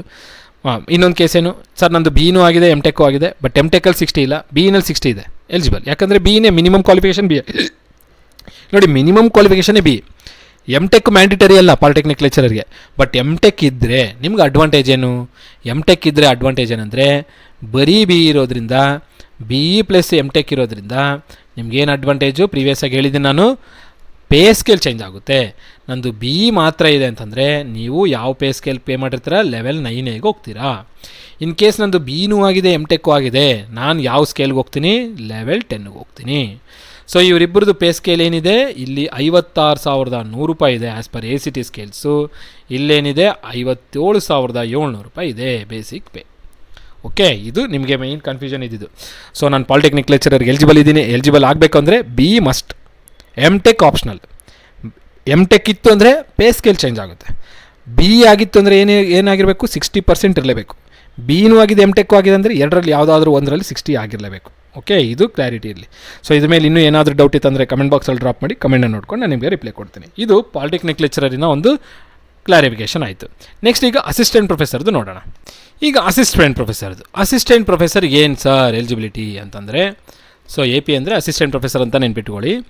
ಸೊ ಅಸಿಸ್ಟೆಂಟ್ ಪ್ರೊಫೆಸರ್ಗೆ ಏನು ಸರ್ ಎಲಿಜಿಬಿಲಿಟಿ ಅಂದರೆ, ಇಲ್ಲಿ ಎಮ್ ಟೆಕ್ ಕಂಪಲ್ಸರಿ ಆಗಿರಲೇಬೇಕು. M tech is must. M tech compulsory ಆಗಿರಬೇಕು, ಇದು ಮೊದಲನೇ ಪಾಯಿಂಟು. ಅದಾಗಿನ ನಂತರ ಪರ್ಸೆಂಟೇಜ್ ಏನು ಸರ್ ಅಂದರೆ 60% ಕಂಪಲ್ಸರಿ, ಅಂದರೆ ಫಸ್ಟ್ ಕ್ಲಾಸ್ ಇರಲೇಬೇಕು. ಸೊ ಎಮ್ ಟೆಕ್ಕು ಆಗಿರಲೇಬೇಕು, 60% ಆಗಿರಲೇಬೇಕು. ಸರ್ ನಂದು ಬಿ ಇ ಕಂಪ್ಲೀಟ್ ಆಗಿದೆ, ಎಮ್ ಟೆಕ್ಕು ಕಂಪ್ಲೀಟ್ ಆಗಿದೆ, ಎಮ್ ಟೆಕ್ಕಲ್ಲಿ ಲೆಸ್ ದೆನ್ 60 ಇದ್ದೀನಿ, ನಾನು ಅಸಿಸ್ಟೆಂಟ್ ಪ್ರೊಫೆಸರ್ಗೆ ಅಪ್ಲೈ ಮಾಡ್ಬೋದು ಅಂದರೆ ಬರಲ್ಲ. ಬಟ್ ಇದು ಯಾವಾಗ ಬರ್ಬೋದು ಅಂದರೆ ಪರ್ಸೆಂಟೇಜಲ್ಲಿ ಏನಾದರೂ ರಿಲ್ಯಾಕ್ಸೇಷನ್ ಇದ್ದರೆ ಅದು ಕೊನೆ ನೆಕ್ಸ್ಟಲ್ಲಿ ಹೇಳ್ತೀನಿ. ಸೊ ಎಮ್ ಟೆಕ್ ಆಗಿರಲೇಬೇಕು, ಎಮ್ ಟೆಕ್ ಈಸ್ ಮ್ಯಾಂಡಿಟರಿ, ಅದರಲ್ಲಿ ಏನು ಫಸ್ಟ್ ಕ್ಲಾಸ್ ಇರಲೇಬೇಕು. ಹಾಗಿದ್ದರೆ ಮಾತ್ರ ನೀವು ಅಸಿಸ್ಟೆಂಟ್ ಪ್ರೊಫೆಸರ್ಗೆ ಎಲಿಜಿಬಲ್ ಇರ್ತೀರ. ಹಾಗಿದ್ದಾಗ ಇದಕ್ಕೆ ಪೇ ಸ್ಕೇಲ್ ಏನು ಸರ್ ಅಂತ ನೋಡ್ಕೊಳ್ಳೋದಾದರೆ, ಸೊ ಈಗಾಗಲೇ ನಾನು ನಿಮಗೆ ಬಿ ಇನಲ್ಲಿ ಡಿಪ್ಲೊಮಾ ಕಾಲೇಜಲ್ಲಿ ಹೇಳಿದ್ದೀನಿ, ಬಿ ಇ ಮತ್ತು ಎಮ್ ಟೆಕ್ ಆಗಿದೆ, ಅಲ್ಲಿ ಎಷ್ಟು 57,700 ಇತ್ತು. ಇಲ್ಲಿ ಎಷ್ಟಾಗಿರುತ್ತೆ? ಇಲ್ಲಿ ನಿಮಗೆ 57,700 ರೂಪಾಯಿ ಆಗಿರುತ್ತೆ ಆ್ಯಸ್ ಪರ್ ಏನದು C&R ರೂಲ್ಸ್ ಪ್ರಕಾರ. ನೋಡೋಣ. ಇದು ನನಗೆ ಸ್ವಲ್ಪ ಮಿಸ್ಟೇಕ್ ಆಗಿರ್ಬೋದು, ಇದು ಚೇಂಜ್ ಆಗುವ ಸಾಧ್ಯತೆ ಇದೆ ಅಸಿಸ್ಟೆಂಟ್ ಪ್ರೊಫೆಸರ್ಗೆ. ಬಟ್ ಅದ್ರ ಪ್ರಕಾರ ಆದಮೇಲೆ ನಾನು ಬೇರೆಯವ್ರನ್ನ ಕೇಳಿರೋ ಪ್ರಕಾರ ಇದನ್ನು ಪ್ರೆಸೆಂಟಾಗಿ ಒಂದು ವ್ಯಾಲ್ಯೂನೇ ಇಟ್ಕೊಳ್ಳಿ, 57,700 ಅನ್ನೋದು ಇಟ್ಕೊಳ್ಳಿ. ಯಾಕಂದರೆ ಲೆವೆಲ್ 10 ಆಗಿರುತ್ತೆ ಇದು. ಸೊ ಲೆವೆಲ್ 10 ಅಂತಂದರೆ ಬೇಸಿಕ್ ಸ್ಯಾಲ್ರಿ ಎಷ್ಟಿದೆ, 57,700 ಇದೆ. ಸೊ ಅಸಿಸ್ಟೆಂಟ್ ಪ್ರೊಫೆಸರ್ ನೋಟಿಫಿಕೇಷನ್ಗೆ ಯಾರೆಲ್ಲ ಅಪ್ಲೈ ಮಾಡ್ತಾರೆ ಬೇಸಿಕ್ ಸ್ಯಾಲ್ರಿ ಇಷ್ಟಿರುತ್ತೆ. ಇದೇನಿದು ಲೆವೆಲ್ 10 ಇದು. ಓಕೆ, ಸೊ ಡಿಪ್ಲೊಮಾ ಕಾಲೇಜಲ್ಲಿ ಬಿ ಎ ಆಗಿದ್ದು ಎಮ್.ಟೆಕ್ ಆಗಿದ್ದರೆ ಲೆವೆಲ್ 10ಗೆ ಹೋಗ್ತೀರಾ, ಬರೀ ಬಿ ಎ ಆಗಿದ್ದರೆ ಲೆವೆಲ್ 9ಗೆ ಹೋಗ್ತೀರಾ. ಬಟ್ ಅಸಿಸ್ಟೆಂಟ್ ಪ್ರೊಫೆಸರಲ್ಲಿ ಡೈರೆಕ್ಟಲ್ಲಿ ಲೆವೆಲ್ 10 ಹೋಗ್ತೀರಾ, 57,700. ಬಟ್ ಇದು ಚೇಂಜ್ ಆಗ್ಬೋದು, ನೋಡೋಣ ಅಫಿಷಿಯಲ್ ನೋಟಿಫಿಕೇಷನ್ ಬಂದಾಗ ಗೊತ್ತಾಗುತ್ತೆ. ಸೊ ಇಲ್ಲಿ ಸ್ಯಾಲ್ರಿ ವೇರಿಯೇಷನ್ ಇರುತ್ತೆ, ಯಾಕಂದರೆ ಡಿಪ್ಲೊಮಾದವ್ರಿಗೂ ಒಂದೇ, ಇಂಜಿನಿಯರಿಂಗ್ ಕಾಲೇಜಿಗೂ ಒಂದೇ ಆದರೆ ನೋಟಿಫಿಕೇಷನ್ ಬೇರೆ ಬೇರೆ ಮಾಡೋ ಅವಶ್ಯಕತೆ ಇಲ್ಲ, ಒಂದರಲ್ಲೇ ಮಾಡ್ಬೋದಾಯಿತು. ಬಟ್ ಎರಡಕ್ಕೂ ಸ್ವಲ್ಪ ಬೇರೆ ಬೇರೆ ಆಗೋ ಕಾರಣದ engineering college diploma college level change ಆಗೋ ಕಾರಣದ ಪೇ ಸ್ಕೇಲು ಚೇಂಜ್ ಆಗ್ಬೋದು. ಅಫಿಷಿಯಲ್ ಡಾಕ್ಯುಮೆಂಟ್ ಬರಲಿ ಗೊತ್ತಾಗುತ್ತೆ. ಸೊ ಇದರಲ್ಲಿ ಏನೇನು ಗೊತ್ತಾಗಿತ್ತು ನಿಮಗೆ, ಎಮ್.ಟೆಕ್ ಕಂಪಲ್ಸರಿ ಫಸ್ಟ್ ಕ್ಲಾಸ್ ಇರಬೇಕು, ಬೇಸಿಕ್ ಪೇ ಎಷ್ಟು ಅಂತ ಗೊತ್ತಾಯಿತು, ಯಾವ ಲೆವೆಲ್ಗೆ ಎಂಟ್ರಿ ಆಗಿರ್ತಾರೆ, ಎಕ್ಸಾಮ್ ಪ್ಯಾಟ್ರನ್ ಎರಡಕ್ಕೂ ಸೇಮ್. ಸೊ ಈಗಾಗಲೇ ನಾನು ನಿಮಗೆ ಹೇಳಿದ್ದೀನಿ, ಪೇಪರ್ 1 ಪೇಪರ್ 2 ಇರುತ್ತೆ. ಪೇಪರ್ 1 ಪೇಪರ್ 2 ಬಂದು ಪೇಪರ್ 1 ಏನಿದು GS, ಪೇಪರ್ 2 ಏನು ಸ್ಪೆಸಿಫಿಕ್ಕು. ಸೊ ಪ್ರೀವಿಯಸ್ ಆಗಿ ಏನಿತ್ತು ಅದೇ 300 ಮಾರ್ಕ್ಸು 100 ಕ್ವಶನ್ಸ್ 1/4 ನೆಗೆಟಿವ್ ಇರುತ್ತೆ, 120 ಮಿನಿಟ್ಸ್ 90 ಮಿನಿಟ್ಸ್. ಸೊ ಸೇಮ್, ಇದೇನು ಚೇಂಜ್ ಆಗೋಲ್ಲ. ಬಟ್ ಕ್ವಶನ್ ಲೆವೆಲ್ ಚೇಂಜ್ ಆಗ್ಬೋದು. ಇಲ್ಲಿ PGCT ಲೆವೆಲ್ ಅದೇನಾಗುತ್ತೆ, ಇಂಜಿನಿಯರಿಂಗ್ ಲೆವೆಲ್ ಕೇಳಿರ್ತಾರೆ. ಓಕೆ, ಸೊ ಪ್ಯಾಟ್ರನು, ಕ್ವಾಲಿಫಿಕೇಷನ್ ಏನು, ಬೇಸಿಕ್ ಸ್ಯಾಲರಿ ಏನು, ಇಷ್ಟು ಗೊತ್ತಾಯಿತು. ಸೊ ಈ ನೋಟಿಫಿಕೇಷನ್ ಕೂಡ ಅಸಿಸ್ಟೆಂಟ್ ಪ್ರೊಫೆಸರ್ ಯಾರಿಗೂ ಹೋಗುತ್ತೆ, KEAಗೆ ಹೋಗುತ್ತೆ. ನೆಕ್ಸ್ಟ್ ಇನ್ನೂ ಒಂದು ಡೌಟ್ ಏನು, ಇವಾಗ ಪಾಲಿಟೆಕ್ನಿಕ್ದು ನಿಮ್ಗೆ ಗೊತ್ತಾಯಿತು, ಇಂಜಿನಿಯರಿಂಗ್ ಕಾಲೇಜ್ದು ಗೊತ್ತಾಯಿತು, ಸಿಲೆಬಸ್ ಬಗ್ಗೆ ಗೊತ್ತಾಯಿತು, ಎಕ್ಸಾಮ್ ಪ್ಯಾಟರ್ನ್ ಇರುತ್ತೆ, ಯಾರು ಕಂಡಕ್ಟ್ ಮಾಡ್ತಾರೆ, ಕ್ವಾಲಿಫಿಕೇಷನ್ ಏನಂತ ಗೊತ್ತಾಗಿದೆ. ಈಗ ಇನ್ನೂ ಕೆಲವು ಪಾಯಿಂಟ್ಸ್ ಏನೇನಿದೆ ಅವನು ನೋಡ್ಕೊಳ್ತಾ ಬರೋಣ. ಸೊ ಭಾಳಷ್ಟು ಜನ ಇನ್ನೊಂದು ಪರ್ಸೆಂಟೇಜ್ ರಿಲ್ಯಾಕ್ಸೇಷನ್ ಮೇಲೆ ಕೇಳಿದರೆ, ಪರ್ಸೆಂಟೇಜ್ ರಿಲ್ಯಾಕ್ಸೇಷನ್ ನೋಡೋಣ. ಈಗ ಅದೊಂದು ಪಾಯಿಂಟ್ ಒಂದು ನೋಡ್ಕೊಳ್ಳೋಣ. So percentage relaxation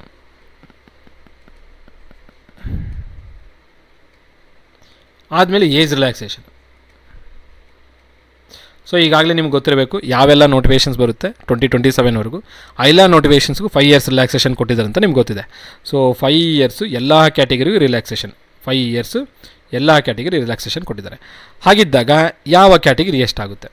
so general ಮೆರಿಟಿಗೆ ಹಳೇ ಟೈಮಲ್ಲಿ ಎಷ್ಟಿತ್ತು ರಿಲ್ಯಾಕ್ಸೇಷನ್ ಕೊಡೋಕ್ಕಿಂತ ಮುಂಚೆ 35 ಇತ್ತು. +5 ಕೊಟ್ಟು ಜನರಲ್ ಮೆರಿಟಿಗೆ ಎಷ್ಟಾಗುತ್ತೆ, 40 ಆಗುತ್ತೆ, 40 ವರ್ಷ. ಸೊ ನಂದು ಜನರಲ್ ಮೆರಿಟು, ಸೊ ನಂದು 39 ಅಂದರೆ ನಾನು ಎಲಿಜಿಬಲ್ ಇದ್ದೀನಾ ಅಂತಂದರೆ ಎಲಿಜಿಬಲ್ ಇದ್ದೀನಿ. ಯಾಕಂದರೆ ಜನರಲ್ ಮೆರಿಟ್ ಅವರಿಗೆ 40 ವರ್ಷ ಇದ್ದರೂ ನೀವು ಅಪ್ಲೈ ಮಾಡ್ಬೋದು. ಅದೇ ಜನರಲ್ ಮೆರಿಟಲ್ಲಿ 40 ವರ್ಷ ಒಂದಿನ ಇದ್ದರೂ ನೀವು ಎಲಿಜಿಬಲ್ ಆಗಿ ಹೋಗ್ತೀರಾ ನೋಟಿಫಿಕೇಷನ್ ಬಂದಿರೋ ಡೇಟಿಗೆ. ಸೊ ಇದೊಂದು ನೆನಪಿರಲಿ.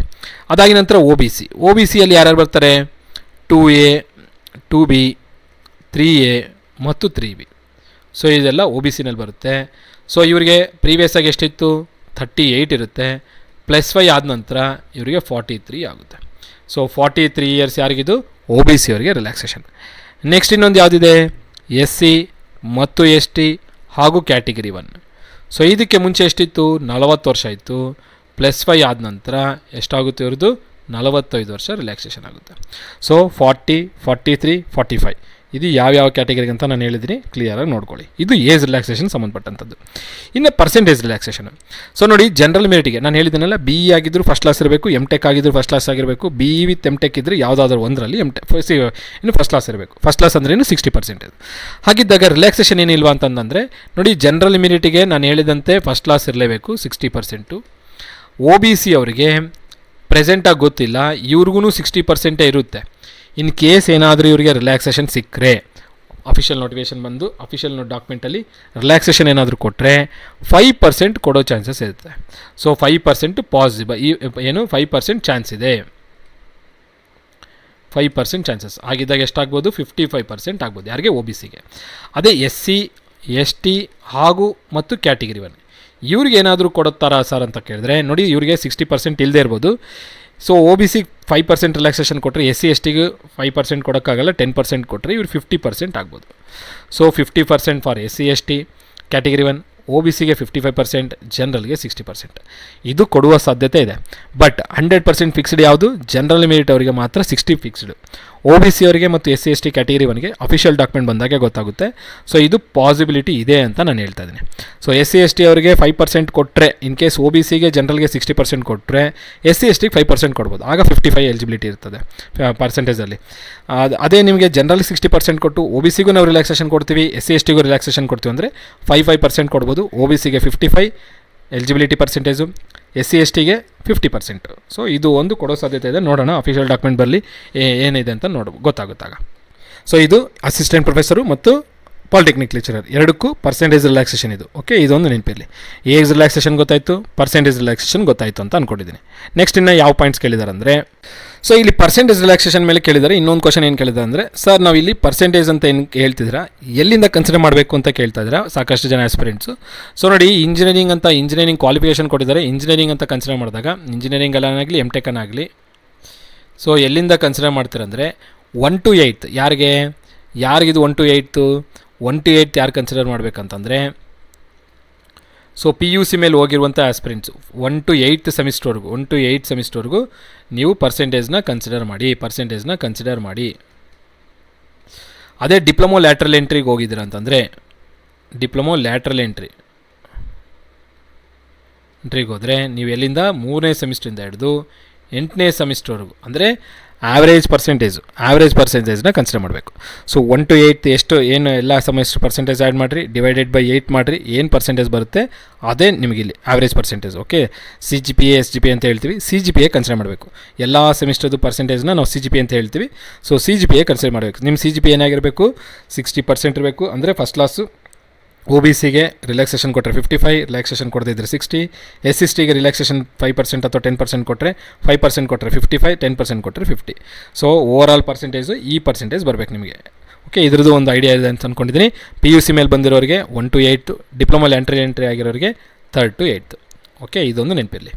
ನೆಕ್ಸ್ಟ್ ಇನ್ನೂ ಏನು ಪ್ರಶ್ನೆ ಕೇಳಿದ್ದಾರೆ ಅಂದರೆ, ಸಾಕಷ್ಟು ಜನ ಡಿಪ್ಲೊಮಾ ಕಾಲೇಜ್ದಾಯಿತು, ಇಂಜಿನಿಯರಿಂಗ್ ಕಾಲೇಜ್ದಾಯಿತು, BE ಮತ್ತು MTech ಅಂತೂ ಕ್ಲಿಯರ್ ಆಯಿತು. ಈಗ ಕೆಲವು ನಾನ್ ಟೆಕ್ನಿಕಲ್ ಸಬ್ಜೆಕ್ಟ್ಸ್ ಇದ್ದಾವೆ. ಫಾರ್ ಎಕ್ಸಾಂಪಲ್ ಇಂಗ್ಲೀಷು, ಸೈನ್ಸ್ ಇದ್ದಾವೆ, ಕನ್ನಡ ಇದೆ. ಇವ್ರಿಗೆ ಹೆಂಗೆ ಸರ್ ಅಂತ, ಇಂಗ್ಲೀಷ್ ಇದೆ, ಕನ್ನಡ ಇದೆ, ಸೈನ್ಸ್ ಇದೆ. ಸೊ ಇವ್ರಿಗೆ ಹೆಂಗೆ ಅಂತಂದರೆ MSc ಆಗಿರಬೇಕು, ಮಾಸ್ಟರ್ಸ್ ಆಗಿರಬೇಕು. ಸೊ ಹಾಗಿದ್ದಾಗ ಮಾತ್ರ ಇದಕ್ಕೆ ಎಲಿಜಿಬಲ್ ಆಗಿರ್ತಾರೆ. ಸೊ ಸೈನ್ಸ್ ಸಬ್ಜೆಕ್ಟಿಗಿರ್ಬೋದು, ಅಥವಾ ಮ್ಯಾಥ್ಸ್ ಸಬ್ಜೆಕ್ಟ್ ಇರ್ಬೋದು, ಅಥವಾ ಕನ್ನಡ ಆಗಿರ್ಬೋದು. ಸೊ ಇದಕ್ಕೇನು ಮಾಸ್ಟರ್ಸ್ ಆಗಿರಬೇಕು, ನೆನ್ಪಿಟ್ಕೊಳ್ಳಿ. ಇದಕ್ಕೆ ಮಾಸ್ಟರ್ಸ್ ಆಗಿರಬೇಕು ಎಲಿಜಿಬಿಲಿಟಿ. ಸೊ ನಾನು MSc ಕಂಪ್ಲೀಟ್ ಮಾಡಿದ್ದೀನಿ ಎಲಿಜಿಬಲ್ ಅಂದರೆ, MSc ಆಗಿದ್ದರೆ ಎಲಿಜಿಬಲ್ ಆಗಿರ್ತೀರ. BSc ಮಾತ್ರ ಆಗಿದ್ದರೆ ನೀವು ಎಲಿಜಿಬಲ್ ಇರಲ್ಲ. ಇದು ಡಿಪ್ಲೊಮಾ ಕಾಲೇಜ್ದು. ಓಕೆ, ಅದೇ ಇಂಜಿನಿಯರಿಂಗ್ ಕಾಲೇಜಲ್ಲಾದರೆ MScನೇ ಕೇಳ್ತಾರೆ, ವಿತ್ ಟೀಚಿಂಗ್ ಎಕ್ಸ್ಪೀರಿಯನ್ಸ್ ಕೇಳೋ ಸಾಧ್ಯತೆ ಇದೆ. ಅದು ಅಫಿಷಿಯಲ್ ಡಾಕ್ಯುಮೆಂಟ್ ಬಂದಾಗ ಗೊತ್ತಾಗುತ್ತೆ. ಸೊ MSc ಆಗಿದ್ದರೆ MSc ಇನ್ ಕಂಪ್ಯೂಟರ್ಸ್, MSc ಇನ್ ಎಲೆಕ್ಟ್ರಾನಿಕ್ಸ್ ಆಗಿತ್ತು. ನಾನು ಡಿಪ್ಲೊಮಾ ಕಾಲೇಜ್ ಲೆಕ್ಚರಾಗಿ ಎಲಿಜಿಬಲ್ ಆಗಿದ್ದೀನಿ ಅಂತಂದರೆ ಇದ್ರದ್ದೊಂದು ಕ್ವಶನು ನನಗೂ ಪೆಂಡಿಂಗ್ ಇದೆ. ಯಾಕಂದರೆ ಪ್ರೀವಿಯಸ್ ಡಾಕ್ಯುಮೆಂಟ್ ಆಗಲಿ, ಹಳೆ ಡಾಕ್ಯುಮೆಂಟ್ ಆಗಲಿ, ಬೇರೆ ಸ್ಟೇಟ್ ಡಾಕ್ಯುಮೆಂಟ್ ಆಗಲಿ ಮೆನ್ಷನ್ ಮಾಡಿಲ್ಲ. ಡಿಪ್ಲೊಮಾ ಕಾಲೇಜ್ ಲೆಕ್ಚರಲ್ಲಿ MSc ಆಸ್ಪಿರೆಂಟ್ಸ್ನ MSc ಕಂಪ್ಯೂಟರ್ ಸೈನ್ಸ್ಗೆ ಟೀಚ್ ಮಾಡೋದಕ್ಕೆ, MSc ಎಲೆಕ್ಟ್ರಾನಿಕ್ಸ್ ಆಗಿದೆ EC ಅವರು ಟೀಚ್ ಮಾಡೋಕ್ಕೆ ಮೆನ್ಷನ್ ಮಾಡಿಲ್ಲ. ಅಫಿಷಿಯಲ್ ಡಾಕ್ಯುಮೆಂಟ್ ಬಂದರೆ ಗೊತ್ತಾಗುತ್ತೆ. ಈಕ್ವಲೆಂಟ್ ಕ್ವಾಲಿಫಿಕೇಷನ್ ಅಂತ ಕೊಟ್ಟು ಆ ಒಂದು ಬ್ರಾಂಚಸ್ನು ಮೆನ್ಷನ್ ಮಾಡಿದ್ರೆ ಎಲಿಜಿಬಲ್ ಆಗಿರ್ತಾರೆ.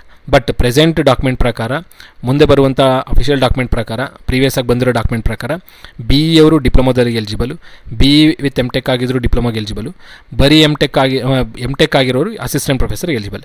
MSc ಇನ್ ಎಲೆಕ್ಟ್ರಾನಿಕ್ಸ್ ಆಗಿದೆ, MSc ಇನ್ ಕಂಪ್ಯೂಟರ್ಸ್ ಆಗಿದೆ, MCA ಆಗಿದೆ ಸರ್, ನಾನು ಪಾಲಿಟೆಕ್ನಿಕಲ್ಲಿ ಕಂಪ್ಯೂಟರ್ ಸೈನ್ಸ್ಗೆ ಎಲೆಕ್ಟ್ರಾನಿಕ್ಸ್ಗೆ ಅಪ್ಲೈ ಮಾಡ್ಬೋದು ಅಂತಂದರೆ ಪ್ರೆಸೆಂಟ್ಲಿ ನೀವು ಬರಲ್ಲ. ಮುಂದೆ ಅಫಿಷಿಯಲ್ ಡಾಕ್ಯುಮೆಂಟ್ ಬಂದರೆ ಕ್ಲಾರಿಫಿಕೇಷನ್ ಸಿಗುತ್ತೆ.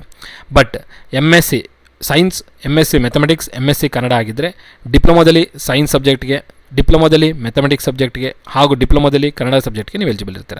ಸೇಮ್ ಅದೇ ಥರನೇ ಇಂಜಿನಿಯರಿಂಗ್ ಕಾಲೇಜಲ್ಲಿ ಫಿಸಿಕ್ಸ್ ಕೆಮಿಸ್ಟ್ರಿಗೆ ಅಪ್ಲೈ ಮಾಡಿದರೆ MSc ಫಿಸಿಕ್ಸ್, MSc ಕೆಮಿಸ್ಟ್ರಿ ಆಗಿದ್ದರೆ ನೀವು ಅಲ್ಲಿ ಅಪ್ಲೈ ಮಾಡ್ಬೋದು. ವಿತ್ ಎಕ್ಸ್ಪೀರಿಯನ್ಸ್ ಕೇಳ್ಬೋದು ಅಸಿಸ್ಟೆಂಟ್ ಪ್ರೊಫೆಸರ್ ಆಗಿದ್ರೆ ಇಂಜಿನಿಯರಿಂಗ್ ಕಾಲೇಜಲ್ಲಿ. ಬಟ್ ಡಿಪ್ಲೊಮಾದಲ್ಲಾದರೆ ನಿಮ್ಗೆ ಯಾವುದೇ ಥರದ ಎಕ್ಸ್ಪೀರಿಯನ್ಸ್ ಕೇಳಲ್ಲ. ಡೈರೆಕ್ಟಾಗಿ MSc ಆಗಿದ್ದರೆ ಸೈನ್ಸ್ಗೆ ಅಪ್ಲೈ ಮಾಡೋದು, MSc ಇನ್ ಫಿಸಿಕ್ಸ್ ಕೆಮಿಸ್ಟ್ರಿ ಅಥವಾ MSc ಇನ್ ಫಿಸಿಕ್ಸ್ ಆಗಿದ್ದರೆ ನೀವು ಡೈರೆಕ್ಟಾಗಿ ಸೈನ್ಸ್ಗೆ ಅಪ್ಲೈ ಮಾಡೋದು, MSc ಮ್ಯಾಥಮೆಟಿಕ್ಸ್ ಆಗಿದ್ದರೆ ಮ್ಯಾಥಮೆಟಿಕ್ಸ್ಗೆ ಅಪ್ಲೈ ಮಾಡೋದು. ಸೊ ಇದು ಒಂದು ಕಂಡೀಷನ್ ಇರ್ಬೋದು. ನೋಡೋಣ ಅಫಿಷಿಯಲ್ ಡಾಕ್ಯುಮೆಂಟ್ ಬಂದರೆ ಗೊತ್ತಾಗುತ್ತೆ. MCA ಮತ್ತು MSc ಎಲೆಕ್ಟ್ರಾನಿಕ್ಸ್ ಆಗಿ ಕಂಪ್ಯೂಟರ್ ಸೈನ್ಸ್ ಅವರಾಗಲಿ ಡಿಪ್ಲೊಮಾಗ ಅಸಿಸ್ಟೆಂಟ್ ಪ್ರೊಫೆಸರ್ಗೆ ಎಲಿಜಿಬಲ್ ಇರಲ್ಲ. ಈಗ ಪ್ರೆಸೆಂಟ್ ಡಾಕ್ಯುಮೆಂಟ್ ಪ್ರಕಾರ ಅಫಿಷಿಯಲ್ ಡಾಕ್ಯುಮೆಂಟ್ ಬಂದರೆ ಅದರದ್ದು ಕ್ಲಾರಿಟಿ ಸಿಗುತ್ತೆ. ಸೊ ಇದು ಸಾಕಷ್ಟು ಜನ ಪ್ರಶ್ನೆ ಕೇಳಿದ್ರು, ಆ ಪ್ರಶ್ನೆಗೆ ಉತ್ತರ ಸಿಕ್ಕಿದೆ ಅಂತ ಅಂದ್ಕೊಂಡಿದ್ದೀನಿ. ನೆಕ್ಸ್ಟ್ ಇನ್ನು ಕೆಲವರು MSc ಇದು ಡಿಪ್ಲೊಮಾದಲ್ಲಿ ಇನ್ಸ್ಟ್ರಕ್ಟರ್ ವೇಕೆನ್ಸೀಸ್ ಬರುತ್ತಾ ಸರ್ ಅಂತ ಕೇಳಿದರೆ, ಸೊ ಇಲ್ಲಿವರೆಗೂ ಯಾವುದೇ ಥರದ ಮಾಹಿತಿ ಇಲ್ಲ ಇನ್ಸ್ಟ್ರಕ್ಟರ್ ಪೋಸ್ಟ್ದು. ಸೊ ಮುಂದಿನ ದಿನಗಳಲ್ಲಿ ಅದ್ರ ಬಗ್ಗೆ ಏನಾರ ಮಾಹಿತಿ ಗೊತ್ತಾದರೆ ನಾನು ನಿಮ್ಗೆ ಅಪ್ಡೇಟ್ ಕೊಡ್ತೀನಿ. ಬಟ್ ಡಿಪ್ಲೊಮಾ ಕಂಪ್ಲೀಟ್ ಆಗಿರುವಂಥ EC ಮೆಕ್ಯಾನಿಕಲ್ ಎಲೆಕ್ಟ್ರಿಕಲ್ ಆಸ್ಪಿರೆಂಟ್ಸ್ಗೆ ಮುಂದಿನ ದಿನಗಳಲ್ಲಿ ಸಾಕಷ್ಟು ನೋಟಿಫಿಕೇಷನ್ಸ್ ಇದೆ. ಪ್ರಿಪೇರ್ ಆಗಿ ಈ ಡಿಪ್ಲೊಮಾ ಕಾಲೇಜ್ ಬಿಟ್ಟು ಬೇರೆ ನೋಟಿಫಿಕೇಷನ್ಸ್ ಬರುತ್ತೆ ನಿಮ್ಗೆ ಅದೆಲ್ಲ ಎಲಿಜಿಬಲ್ ಆಗಿರುತ್ತೆ. ಬಟ್ ಪ್ರೆಸೆಂಟ್ಲಿ ಡಿಪ್ಲೊಮಾ ಅಥವಾ ಇಂಜಿನಿಯರಿಂಗ್ ಕಾಲೇಜಲ್ಲಿ ಇನ್ಸ್ಟ್ರಕ್ಟರ್ ವೇಕೆನ್ಸೀಸ್ದು ಯಾವುದೇ ಥರದ ಮಾಹಿತಿ ಇಲ್ಲ. ಮುಂದಿನ ದಿನಗಳಲ್ಲಿ ಮಾಹಿತಿ ಬಂದರೆ ನಾನು ನಿಮಗೆ ಅಪ್ಡೇಟ್ನ ಕೊಡ್ತೀನಿ. ಸೊ ಯಾರೆಲ್ಲ ಪ್ರಶ್ನೆ ಕೇಳಿದರೆ ಆ ಪ್ರಶ್ನೆ ಕ್ಲಿಯರ್ ಆಗಿದೆ ಅಂತ ಅಂದ್ಕೊಂಡಿದ್ದೀನಿ. ನೆಕ್ಸ್ಟು ರಿಲ್ಯಾಕ್ಸೇಷನ್ ಬಗ್ಗೆ ನಿಮ್ಗೆ ಹೇಳಿದ್ದೀನಿ. 5% SC/ST ಕೊಡ್ಬೋದು ಅಥವಾ 10% ಕೊಡ್ಬೋದು. ಮುಂದಿನ ದಿನಗಳಲ್ಲಿ ಅಫಿಷಿಯಲ್ ಡಾಕ್ಯುಮೆಂಟ್ ಬಂದಾಗ ಅದು ಗೊತ್ತಾಗುತ್ತೆ. ಬಟ್ ಜನರಲ್ ಮೆರಿಟಿಗೆ ಮಾತ್ರ 60% ಇರಲೇಬೇಕು. ಅದಾಗಿ ನಂತರ ಈಕ್ವಲೆಂಟ್ ಕ್ವಾಲಿಫಿಕೇಷನ್. ಸೊ ಈಗ ನಂದು ಇಂಡಸ್ಟ್ರಿಯಲ್ ಪ್ರೊಡಕ್ಷನ್ ಆಗಿದೆ, ಇಂಡಸ್ಟ್ರಿಯಲ್ ಮ್ಯಾನೇಜ್ಮೆಂಟ್ ಆಗಿದೆ. ಸೊ ನಾನು ಮೆಕ್ಯಾನಿಕಲ್ಗೆ ಈಕ್ವಲೆಂಟು ನಾನು ಡಿಪ್ಲೊಮಾ ಕಾಲೇಜಿಗೆ ಅಪ್ಲೈ ಮಾಡ್ಬೋದಾ ಅಂತ ಕೇಳಿದ್ರೆ, ನೋಡಿ ಅಫಿಷಿಯಲ್ ಡಾಕ್ಯುಮೆಂಟಲ್ಲಿ ಪ್ರೀವಿಯಸ್ ಬಿಟ್ಟಿರೋಂಥ ಡಾಕ್ಯುಮೆಂಟಲ್ಲಿ ಇಂಡಸ್ಟ್ರಿಯಲ್ ಪ್ರೊಡಕ್ಷನ್ ಆಗಲಿ, ಇಂಡಸ್ಟ್ರಿಯಲ್ ಮ್ಯಾನೇಜ್ಮೆಂಟ್ ಅವರಾಗಲಿ ಅಥವಾ ಇನ್ಫಾರ್ಮೇಷನ್ ಟೆಕ್ನಾಲಜಿ, ಇನ್ಫಾರ್ಮೇಷನ್ ಸೈನ್ಸು, ಈ ಥರ ಅವ್ರದ್ದೇ ಅದೇ ಬ್ರ್ಯಾಂಚ್ದು ಏನಂತೀರ ಲೆಕ್ಚರರ್ ಪೋಸ್ಟ್ ಇರುತ್ತೆ. Information science diploma lecturer information science, ಆವಾಗ ನೀವು ಅಪ್ಲೈ ಮಾಡೋದು. ಬಟ್ EC ಪೋಸ್ಟ್ಗೆ ಇನ್ಫಾರ್ಮೇಷನ್ ಸೈನ್ಸ್ ಅವರು, ಇನ್ಫಾರ್ಮೇಷನ್ ಟೆಕ್ನಾಲಜಿಯವರು ಅಪ್ಲೈ ಮಾಡೋದಕ್ಕಿಲ್ಲ ಹಳೆ ಡಾಕ್ಯುಮೆಂಟ್ ಪ್ರಕಾರ. ಬಟ್ ಈ ಮುಂದಿನ ದಿನಗಳಲ್ಲಿ ಬರುವಂಥ ನೋಟಿಫಿಕೇಷನಲ್ಲಿ EC ಆರ್ ಈಕ್ವಲೆಂಟ್ ಬ್ರಾಂಚ್ಗಳಂತ ಕೊಟ್ಟರೆ ನೀವು ಅವಾಗ ಎಲಿಜಿಬಲ್ ಇರ್ತೀರ. ಫಾರ್ ಎಕ್ಸಾಂಪಲ್ ಆಟೋಮೊಬೈಲ್ ಕಂಪ್ಲೀಟ್ ಆಗಿದೆ, ಮೆಕ್ಯಾನಿಕಲ್ಗೆ ಅಪ್ಲೈ ಮಾಡ್ಬೋದಂದರೆ ಪ್ರೆಸೆಂಟ್ಲಿ ಬರಲ್ಲ. ಆಟೋಮೊಬೈಲ್ ಅವರು ಆಟೋಮೊಬೈಲ್ ಲೆಕ್ಚರರ್ ಪೋಸ್ಟ್ಗೆ ಅಪ್ಲೈ ಮಾಡಬೇಕು, ಆಟೋಮೊಬೈಲ್ ಅವರು ಮೆಕ್ಯಾನಿಕಲ್ಗೆ ಬರಲ್ಲ. ಓಕೆ, ಅದೇ ರೀತಿಯಲ್ಲಿ ಇಂಡಸ್ಟ್ರಿಯಲ್ ಪ್ರೊಡಕ್ಷನ್ ಆಗಿದೆ, ಮೆಕ್ಯಾನಿಕಲ್ಗೆ ಎಲಿಜಿಬಲ್ ಅಂದರೆ ಇಲ್ಲ. ಇಂಡಸ್ಟ್ರಿಯಲ್ ಪ್ರೊಡಕ್ಷನ್ ಲೆಕ್ಚರರ್ ಡಿಪ್ಲೊಮಾ ಕಾಲೇಜಲ್ಲಿ ಇಂಡಸ್ಟ್ರಿಯಲ್ ಪ್ರೊಡಕ್ಷನ್ ಲೆಕ್ಚರರ್ ಪೋಸ್ಟ್ ಏನಾದರೂ ವೇಕೆಟ್ ಇದ್ದರೆ ನೀವು ಅಪ್ಲೈ ಮಾಡ್ಬೋದು. ಬಟ್ ಸಬ್ ಬ್ರಾಂಚ್ ಅವರು ಮೇನ್ ಬ್ರಾಂಚಿಗೆ ಅಪ್ಲೈ ಮಾಡೋಕ್ಕೆ ಬರಲ್ಲ ಹಳೆಯ ನೋಟಿಫಿಕೇಷನ್ ಪ್ರಕಾರ. ಮುಂದಿನ ದಿನಗಳಲ್ಲಿ ಏನು ಹೊಸ ನೋಟಿಫಿಕೇಷನ್ ಬರುತ್ತೆ ಆಗ ಅದರಲ್ಲಿ ಏನಾದರೂ ಕೊಡ್ಬೋದು, ಕೊಟ್ಟಾಗ ಅದ್ರ ಬಗ್ಗೆ ನಾನು ನಿಮ್ಗೆ ತಿಳಿಸ್ಕೊಡ್ತೇನೆ. ಸೊ ಈ ಪ್ರಶ್ನೆನೂ ನಿಮಗೆ ಕ್ಲಿಯರ್ ಆಗಿರಬೇಕು. ಅದಾದ ನಂತರ ಫ್ರೆಷರ್ಸು, BE ಕಂಪ್ಲೀಟ್ ಆಗಿದೆ, ಗ್ರ್ಯಾಜುಯೇಷನ್ ಸರ್ಟಿಫಿಕೇಟ್ ಇದೆ, ನಾನು ಎಲಿಜಿಬಲ್ ಅಂತಂದರೆ ನೀವು ಎಲಿಜಿಬಲ್ ಇರ್ತೀರ. ಸೊ BE ಫ್ರೆಷರ್ಸು, BE ಹೊಸ್ದಾಗಿ ಕಂಪ್ಲೀಟ್ ಆಗಿ ನಿಮ್ಮ ಹತ್ರ ಗ್ರ್ಯಾಜುಯೇಷನ್ ಸರ್ಟಿಫಿಕೇಟ್ ಇದೆ, ಕೋರ್ಸ್ ಕಂಪ್ಲೀಟೆಡ್ ಸರ್ಟಿಫಿಕೇಟ್ ಇದೆ ಅಂದರೆ ನೀವು ಎಲಿಜಿಬಲ್ ಆಗಿರ್ತೀರ, ನೀವು ಅಪ್ಲೈ ಮಾಡ್ಬೋದು. ಸೊ ನಾನು ಈಗಾಗಲೇ ಹೇಳಿದ್ದೀನಲ್ಲ, BE ವಿತ್ ಫಸ್ಟ್ ಕ್ಲಾಸ್ ಇದ್ದರೆ ಸಾಕು, ನೀವು ಎಲಿಜಿಬಲ್ ಇರ್ತೀರ. ವಿತೌಟ್ ಎಕ್ಸ್ಪೀರಿಯನ್ಸ್, ಯಾವುದೇ ಥರದ ಎಕ್ಸ್ಪೀರಿಯನ್ಸ್ ಬೇಕಾಗಿಲ್ಲ. ಭಾಳಷ್ಟು ಜನ ಕೇಳಿದರೆ ಸರ್ ನಂದು BE ಕಂಪ್ಲೀಟ್ ಆಗಿದೆ ಬಟ್ ಎಕ್ಸ್ಪೀರಿಯನ್ಸ್ ಇಲ್ಲ, ನಾನು ಎಲಿಜಿಬಲ್ ಅಂತಂದರೆ ನೀವು ಎಲಿಜಿಬಲ್ ಇರ್ತೀರ. ಯಾಕಂದರೆ BE ವಿತ್ 60% ಇರಬೇಕಷ್ಟೇ. ಕ್ವಾಲಿಫಿಕೇಷನ್ ಫಾರ್ ಡಿಪ್ಲೊಮಾ ಕಾಲೇಜಿನು BE ವಿತ್ ಫಸ್ಟ್ ಕ್ಲಾಸ್ ಅಥವಾ BE ವಿತ್ MTech ಎರಡರಲ್ಲಿ ಯಾವುದಾದ್ರೂ ಒಂದರಲ್ಲಿ 60% ಇರಬೇಕು. ಇದು ಗಮನದಲ್ಲಿರಲಿ. ಸೊ ನನಗೆ ಎಕ್ಸ್ಪೀರಿಯನ್ಸ್ ಇಲ್ಲದೆ ಹೋಗಲಿ, ನೀವು ಎಲಿಜಿಬಲ್ ಇರ್ತೀರ. BE ಕಂಪ್ಲೀಟ್ ಆಗಿರಬೇಕು ಡಿಪ್ಲೊಮಾಗೆ. ಅದೇ MTech ಆದರೆ ಅಸಿಸ್ಟೆಂಟ್ ಪ್ರೊಫೆಸರ್ಗೆ MTech ಕಂಪ್ಲೀಟ್ ಆಗಿರಬೇಕು. ಇದು ಗಮನದಲ್ಲಿರಲಿ. ಅದಾದ ನಂತರ ಏಜ್ ಲಿಮಿಟು, ಏಜ್ ರಿಲ್ಯಾಕ್ಸೇಷನ್ ಬಗ್ಗೆ ಹೇಳಿದ್ದೀನಿ. BE ಫ್ರೆಷರ್ಸ್ ಬಗ್ಗೆ ಹೇಳಿದ್ದೀನಿ, ಎಲಿಜಿಬಲ್ ಇಲ್ಲ ಅಂತಂದರೆ BE ಫ್ರೆಷರ್ಸ್ ಎಲಿಜಿಬಲ್ ಇರ್ತೀರ. ಅದಾದ ನಂತರ ನಾನು 3rd ಸೆಮಿಸ್ಟ್ರಲ್ಲಿ ಓದ್ತಿದ್ದೀನಿ ಸರ್, 3rd ಇಯರಲ್ಲಿ ಓದ್ತಿದ್ದೀನಿ ಅಥವಾ 4th ಇಯರ್ ಫೈನಲ್ ಸೆಮಿಸ್ಟ್ರಲ್ಲಿ ಇದ್ದೀನಿ, ನಾನು ಎಲಿಜಿಬಲ್ ಅಂದರೆ ನೋಟಿಫಿಕೇಷನ್ ಬರೋ ಟೈಮಿಗೆ ನಿಮ್ಮದು ಡಿಗ್ರಿ ಕಂಪ್ಲೀಟ್ ಆಗಿರಬೇಕಷ್ಟೇ. ಸೊ ನೀವು ಇಂಜಿನಿಯರಿಂಗ್ ಓದ್ತಾ ಇದ್ದೀರಾ ಅನ್ನೋದಕ್ಕಿಂತ ನೀವು ನೋಟಿಫಿಕೇಷನ್ ಬಂದಿದ್ದ ಟೈಮಿಗೆ, ಆ ನೋಟಿಫಿಕೇಷನ್ ಯಾವಾಗ ಬರುತ್ತೆ ಆ ಡೇಟ್ ಅಥವಾ ನೋಟಿಫಿಕೇಷನು ಕ್ಲೋಸಿಂಗ್ ಆಗೋ ಡೇಟ್ ಒಳಗಡೆ ನಿಮ್ಮ ಇಂಜಿನಿಯರಿಂಗ್ ಕಂಪ್ಲೀಟ್ ಆಗಿರಬೇಕು. ನಿಮ್ಮ ಇಂಜಿನಿಯರಿಂಗ್ ಕಂಪ್ಲೀಟ್ ಆಗಿರಬೇಕು, ನಿಮ್ಮ ಕೋರ್ಸ್ ಸರ್ಟಿಫಿಕೇಟ್ ಅಂದರೆ 8 ಸೆಮಿಸ್ಟ್ರಿನ ಮಾರ್ಕ್ಸ್ ಕಾರ್ಡ್ ಇರಬೇಕು. ಇನ್ನೂ ವೆಯ್ಟಿಂಗಲ್ಲಿದೆ ಅಂತ ಅನ್ನೋರು ಎಲಿಜಿಬಲ್ ಇರಲ್ಲ. 8 ಸೆಮಿಸ್ಟ್ರಿನ ಮಾರ್ಕ್ಸ್ ಕಾರ್ಡ್ಸ್ ನಿಮ್ಮ ಕೈಯಲ್ಲಿದೆ ಅಂತಂದಾಗ ನೀವು ಎಲಿಜಿಬಲ್ ಆಗಿರ್ತೀರ. ಓಕೆ, ಸೊ ನಿಮ್ದು 8 ಸೆಮಿಸ್ಟ್ರದ್ದು ಮಾರ್ಕ್ಸ್ ಕಾರ್ಡ್ಸ್ ನಿಮ್ಮ ಕೈಯಲ್ಲಿದೆ, ನಂದು ಇಂಜಿನಿಯರಿಂಗ್ ಕಂಪ್ಲೀಟ್ ಆಗಿದೆ, ನಾಳೆ ನೋಟಿಫಿಕೇಷನ್ ಬಂದಿದೆ ಅಂದರೆ ನೀವು ಅಪ್ಲೈ ಮಾಡ್ಬೋದು. ಓವರಾಲಾಗಿ ಏನು ಹೇಳ್ತಿದ್ದೇನೆ ಅಂದರೆ, ನೀವು ನೋಟಿಫಿಕೇಷನ್ ಬಂದು ಅದರ ಕಂಪ್ಲೀಟ್ ಆಗೋವಂಥ ಒಳಗಡೆ ಕ್ಲೋಸಿಂಗ್ ಡೇಟ್ ಅಂದರೆ ಅಪ್ಲಿಕೇಶನ್ ಹಾಕೋದಕ್ಕೆ ಏನು ಡೇಟ್ ಇರುತ್ತೆ ಅದು ಕ್ಲೋಸ್ ಆಗೋ ಒಳಗಡೆ ನಿಮ್ಮ ಕೈಯಲ್ಲಿ ಇಂಜಿನಿಯರಿಂಗ್ ಸರ್ಟಿಫಿಕೇಟ್ಸ್ ಇದ್ದು ಕೋರ್ಸ್ ಕಂಪ್ಲೀಟೆಡ್ ಸರ್ಟಿಫಿಕೇಟ್ ಇದ್ದರೆ ನೀವು ಎಲಿಜಿಬಲ್ ಇರ್ತೀರ. ಸೊ ಇದು ನೆನಪಿರಲಿ. ನಾನು ಇನ್ನೂ 4th ಸೆಮಿಸ್ಟ್ರಲ್ಲಿ ಇದ್ದೀನಿ, ಫೋರ್ತ್ ಇಯರಲ್ಲಿದ್ದೀನಿ ಫೈನಲ್ ಸೆಮಿಸ್ಟ್ರಲ್ಲಿ, ಬಟ್ 8 ಸೆಮಿಸ್ಟರ್ ಮಾರ್ಕ್ಸ್ ಕಾರ್ಡ್ ಇಲ್ಲ, ಇನ್ನೂ ಡಿಗ್ರಿ ಕಂಪ್ಲೀಟ್ ಆಗಿಲ್ಲ, ನಾನು ಎಲಿಜಿಬಲ್ ಅಂದರೆ ನೀವು ಎಲಿಜಿಬಲ್ ಇಲ್ಲ, ನೀವು ಎಲಿಜಿಬಲ್ ಆಗಿರಲ್ಲ, ನಿಮ್ಮದು ಕಂಪ್ಲೀಟ್ ಆಗಿರಬೇಕು. ಇದು ಗಮನದಲ್ಲಿರಲಿ. ಅದಾದ ನಂತರ BEನಲ್ಲಿ ಲೆಸ್ ದೆನ್ 60% ಇದೆ, MTechಲ್ಲಿ ಮೋರ್ ದೆನ್ 60% ಇದೆ. ನಾನು ಪಾಲಿಟೆಕ್ನಿಕ್ ಲೆಕ್ಚರರ್ ಎಲಿಜಿಬಲ್ ಅಂದರೆ ಎಲಿಜಿಬಲ್. ನಾನು ಹೇಳಿದ್ದೀನಲ್ಲ, BE ವಿತ್ MTech ಆಗಿದ್ದರೆ ಎರಡರಲ್ಲಿ ಒಂದರಲ್ಲಿ ನೀವು 60% ಗಳಿಸಿರಬೇಕು. BEನಲ್ಲಿ 60 ಇರಬೇಕು ಅಥವಾ MTechಲ್ಲಿ 60 ಇರಬೇಕು. ಎರಡರಲ್ಲೂ 60 ಇದ್ದರೆ ಒಳ್ಳೆಯದೇ, ಎರಡರಲ್ಲಿ ಒಂದರಲ್ಲಾದರೂ 60 ಇದ್ದರೆ ನೀವು ಎಲಿಜಿಬಲ್ ಆಗಿರ್ತೀರ. ಸೊ ಇಷ್ಟು ಪ್ರಶ್ನೆಗಳು ನನಗೆ ಪ್ರೀವಿಯಸ್ ಆಗಿ ಅಪ್ಲೋಡ್ ಮಾಡಿರೋಂಥ ವೀಡಿಯೋದಲ್ಲಿ ಕಮೆಂಟ್ ಬಾಕ್ಸಲ್ಲಿ ಸಿಕ್ಕಿರೋಂಥ ಪ್ರಶ್ನೆಗಳು. ಇವೆಲ್ಲ ಪ್ರಶ್ನೆಗಳಿಗೆ ಉತ್ತರ ಕೊಟ್ಟಿದ್ದೀನಿ ಅಂತ ಅಂದ್ಕೊಂಡಿದ್ದೀನಿ.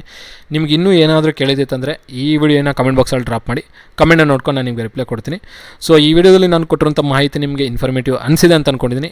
ಇನ್ಫಾರ್ಮೇಟಿವ್ ಅನಿಸ್ತು ಅಂದರೆ ಈ ವಿಡಿಯೋನ ಲೈಕ್ ಮಾಡಿ, ಚಾನಲ್ಗೆ ಸಬ್ಸ್ಕ್ರೈಬ್ ಆಗದಿದ್ದರೆ ಸಬ್ಸ್ಕ್ರೈಬ್ ಮಾಡಿ, ಹಾಗೂ ನಿಮ್ಮ ಫ್ರೆಂಡ್ಸ್ ಜೊತೆಗೂ ಶೇರ್ ಮಾಡಿ. ಇದೇ ರೀತಿಯಲ್ಲಿ ಪ್ರತಿಯೊಂದು ಅಪ್ಡೇಟು ನಾನು ನಿಮ್ಗೆ ಕೊಡ್ತಾ ಹೋಗ್ತೀನಿ. ನಿಮಗೆ ಏನು ಮಾಹಿತಿ ಬೇಕು ಆ ಪ್ರತಿಯೊಂದು ಮಾಹಿತಿನ ನಾನು ನಿಮ್ಗೆ ಕೊಡ್ತಾ ಹೋಗ್ತೀನಿ. ಸೊ ಯಾರೆಲ್ಲ ಇನ್ನೂ ಚಾನಲ್ಗೆ ಸಬ್ಸ್ಕ್ರೈಬ್ ಆಗಿಲ್ಲ ಸಬ್ಸ್ಕ್ರೈಬ್ ಮಾಡಿ, ಹಾಗೂ ನಿಮ್ಮ ಫ್ರೆಂಡ್ಸ್ ಜೊತೆಗೂ ಶೇರ್ ಮಾಡಿ. ಇಷ್ಟನ್ನು ಹೇಳ್ತಾ ಈ ವಿಡಿಯೋನ ಏನು ಮಾಡ್ತೀನಿ. ಎಲ್ಲರಿಗೂ ಧನ್ಯವಾದಗಳು. Have A nice day. So ಇನ್ನೊಂದು ತೋರಿಸ್ಬೇಕಂತ ಅಂದ್ಕೊಂಡಿದ್ದೆ, ಬಟ್ ಇದು ತೋರ್ಸೋಕ್ಕಾಗಲಿಲ್ಲ. ಇಲ್ಲಿ ನೋಡಿ ಭಾಳಷ್ಟು ಜನ ಒಂದು ಕನ್ಫ್ಯೂಷನಲ್ಲಿದ್ದಾರೆ.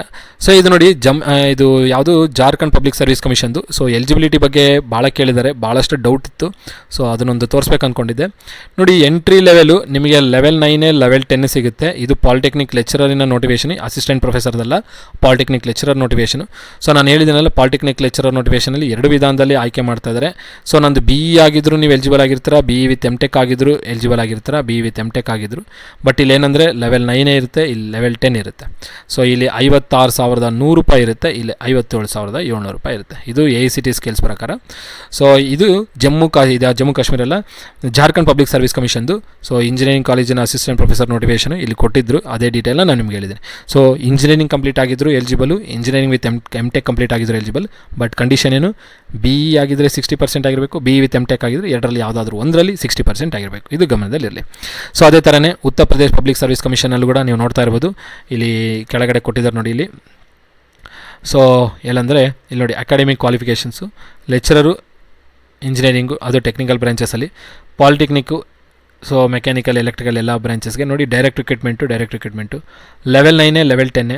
ಸೊ ಏನು ಹೇಳಿದ್ದಾನೆ, BE ವಿತ್ BTech ಅಥವಾ BS ಇನ್ ರಿಲೆವೆಂಟ್ ಡಿಸಿಪ್ಲೈನು ನೋಡಿ AICTE ಅಪ್ರೂವ್ಡ್ ಇದೆ, ಇದು ವಿತ್ ಫಸ್ಟ್ ಕ್ಲಾಸ್ ಆಗಿರಬೇಕು. ಅದೇ ಥರನೇ BE ವಿತ್ MTech ಮಾಸ್ಟರ್ಸ್ ಅಂತ ಹೇಳಿದ್ದಾನೆ.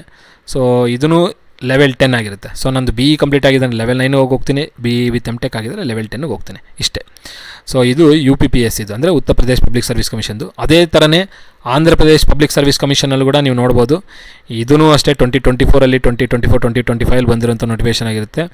ಸೊ ಇದರಲ್ಲೂ ನೀವು ನೋಡ್ಬೋದು ಎಜುಕೇಷನಲ್ ಕ್ವಾಲಿಫಿಕೇಷನ್ ಇಲ್ಲಿ ಕೊಟ್ಟಿರ್ತಾರೆ. ಸೊ ಇದರಲ್ಲೂ ಸೇಮ್ ಇದೆ, ಪಾಲಿಟೆಕ್ನಿಕ್ ಲೆಕ್ಚರರ್ಗೆ ಇಲ್ಲಿ ನೋಡಿ ಇದರಲ್ಲಿ ನಿಮಗೆ MTech ಬಗ್ಗೆ ಮೆನ್ಷನೇ ಮಾಡಿಲ್ಲ, ಬಟ್ ಬರೀ BE ಬಗ್ಗೆ ಕೊಟ್ಟಿದ್ದಾನೆ.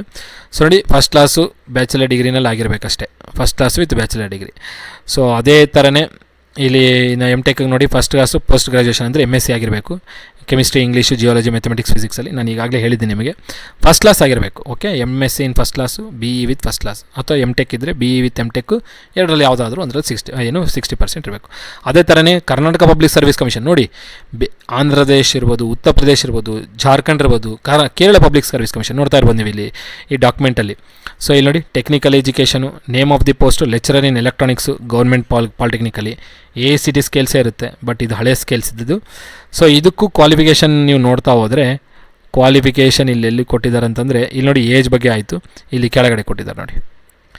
ಸೊ ಫಸ್ಟ್ ಕ್ಲಾಸು ಬ್ಯಾಚುಲರ್ ಡಿಗ್ರಿನಲ್ಲಿ ಆಗಿರಬೇಕು ಅಂತ ಹೇಳಿದ್ದಾನೆ. ಸೊ ಇಲ್ಲಿ BE ಆಗಿರಬೇಕು. ಸೊ ಎಲ್ಲದಕ್ಕೂ BE ಆಗಿದ್ದರೆ ಸಾಕು. ಯಾವುದಕ್ಕೆ, ಅಸಿಸ್ಟೆಂಟ್ ಪ್ರೊಫೆಸರ್ಗೆ, ಡಿಪ್ಲೊಮಾ ಕಾಲೇಜ್ ಲೆಕ್ಚರರ್ಗೆ, ಅಸಿಸ್ಟೆಂಟ್ ಪ್ರೊಫೆಸರ್ಗೆ MTech ಆಗಿರಬೇಕು, ಪಾಲಿಟೆಕ್ನಿಕ್ ಲೆಕ್ಚರರ್ಗೆ BE ಕಂಪ್ಲೀಟ್ ಆಗಿದ್ದರೆ ಸಾಕು.